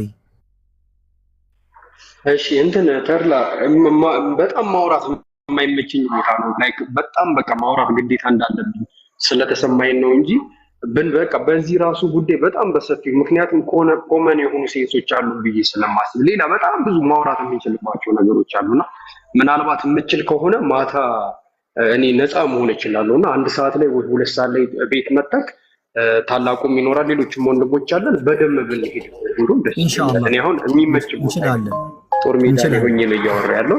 ማታ ግን የምመጣ ከሆነ በሰፊው እናወራለን እንችላለን። ቴንክ ዩ እንችላለን። እሺ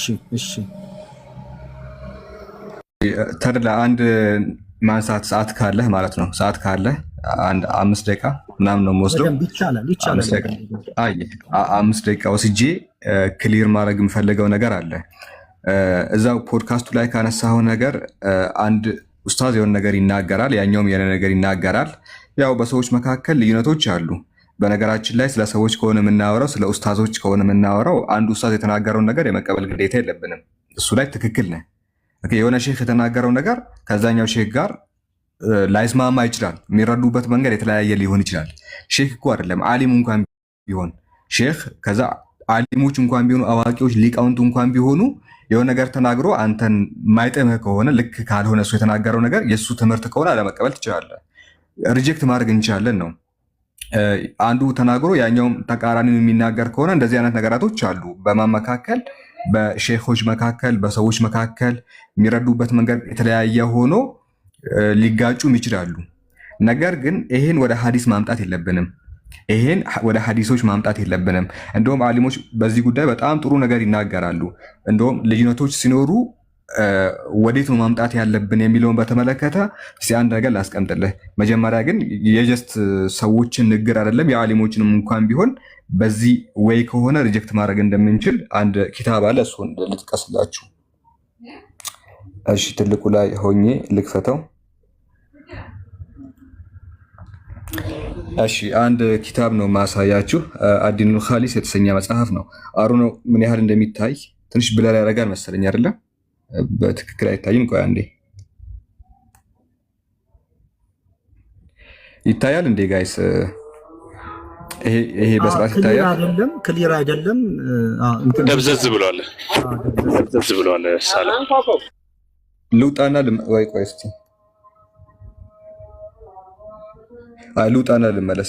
ልውጣና ልመለስ። ቆይ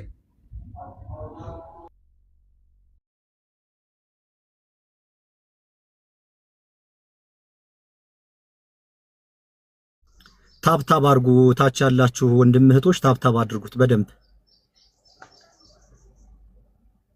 ታድላዬ ለአንዳንድ ልጆች ኮሜንት ቢሰጣቸው አሁን መንገድ ላይ ስለሆንኩኝ ትንሽ ኮሜንቶች ሊረባብሽ ይችላሉና ለአንድ ኤምዋ የምትባል እና ለአንዳንድ ልጆች ስጣቸው። አድሜ ባረከላሁ ፊክ።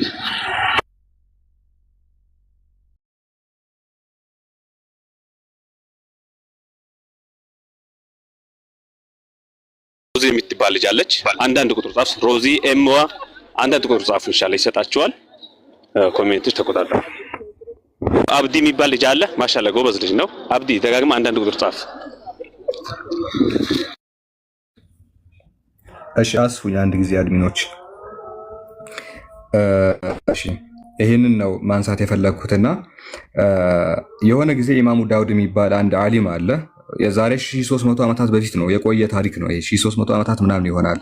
እሱ ኢማሙ አህመድን ሐንበልን ይጠይቀዋል። አያስከድ ኢማሙ አህመድ ይላል። ኢማሙ አህመድን እንዲህ ብዬ ጠየቁት አለ should I follow አልአውዛኢ ኦር አልማሊክ?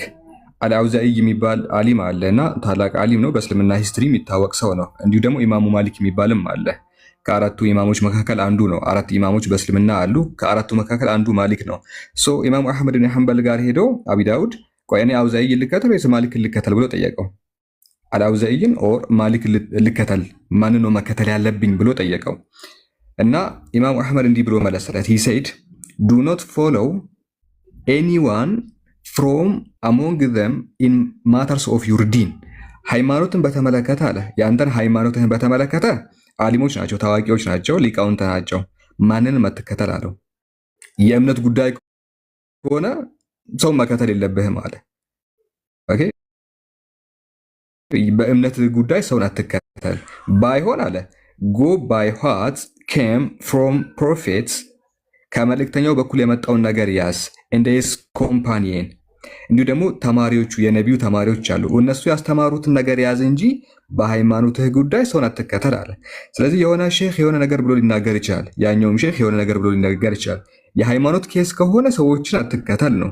ግን መከተል ያለብህ ፕሮፌቱን መልእክተኛውንና እንዲሁ ደግሞ የእሱ ተባሪዎችን ነው። ከዛ በኋላ ሰውየው የፈለገውን ነገር ሊከተል ይችላል። አይደለም እነሱን አለ እንደውም ዱ ኖት ብላይንድሊ ፎሎ ማይ ሩልስ አለ ማይ ሩሊንግስ አይደለም እነሱን የኔን ትምህርት እንኳን ብላይንድሊ በጭፍን እንዳትከተለኝ። እኔ የምልህን ነገር ራሱ መምህሩ ነው ኢማም አህመድ እና አስተማሪው ነው አይደለም ሌሎቹ። እኔ አንተ መምህርን እንኳን አለው እንዲሁ ዝም ብለህ በጭፍን አትከተለኝ። ኢማሙ አህመድ ብን ሐንበል የሚባለው እጅግ በጣም ታላቅ ዓሊም ነው፣ ግልጽ ነው በእስልምና አስተምሮ።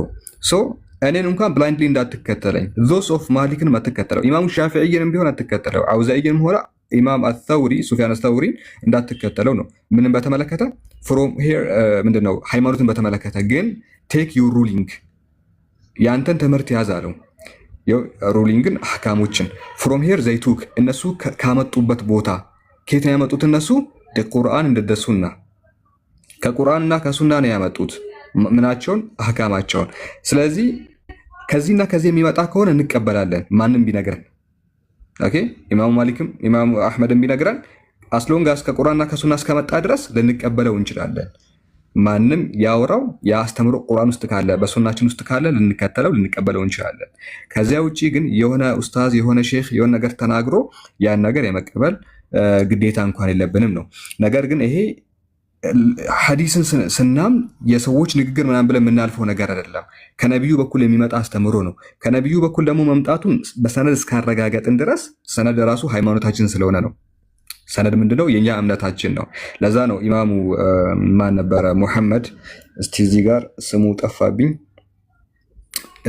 እሺ ፋይለም። እሺ እሱ አይደለም፣ አንዴ ቆይ፣ እሱ አይደለም፣ አንድ ጊዜ ይቅርታ። ይሄውና አብደላህ ብን ሙባረክ ይባላል። ሰሚዕቱ አብደላህ ብን ሙባረክ የቁል አልኢስናዱ ሚን ዲን ኢስናድ ከዲን ነው አለ።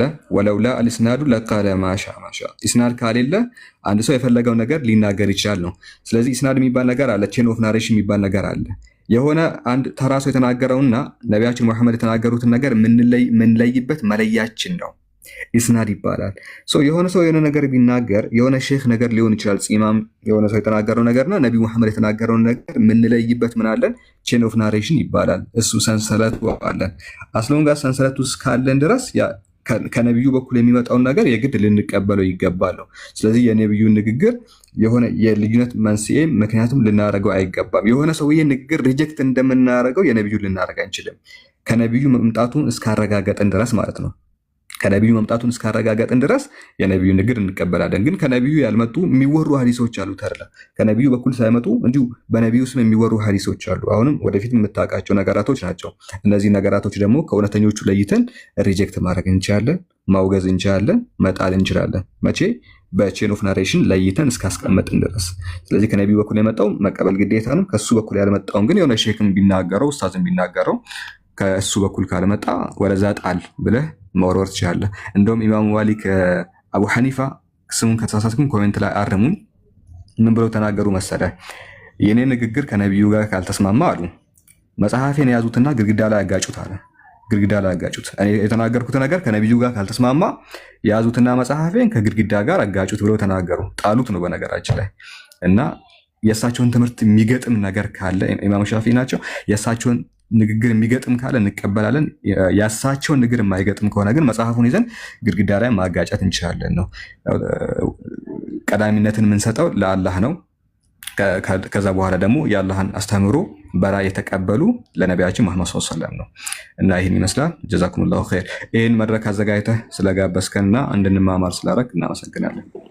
ቴንኪው ሳላህዬ። እንዲያውም አሁን በጣም ቁልፍ ሀሳብ ተናገርክ።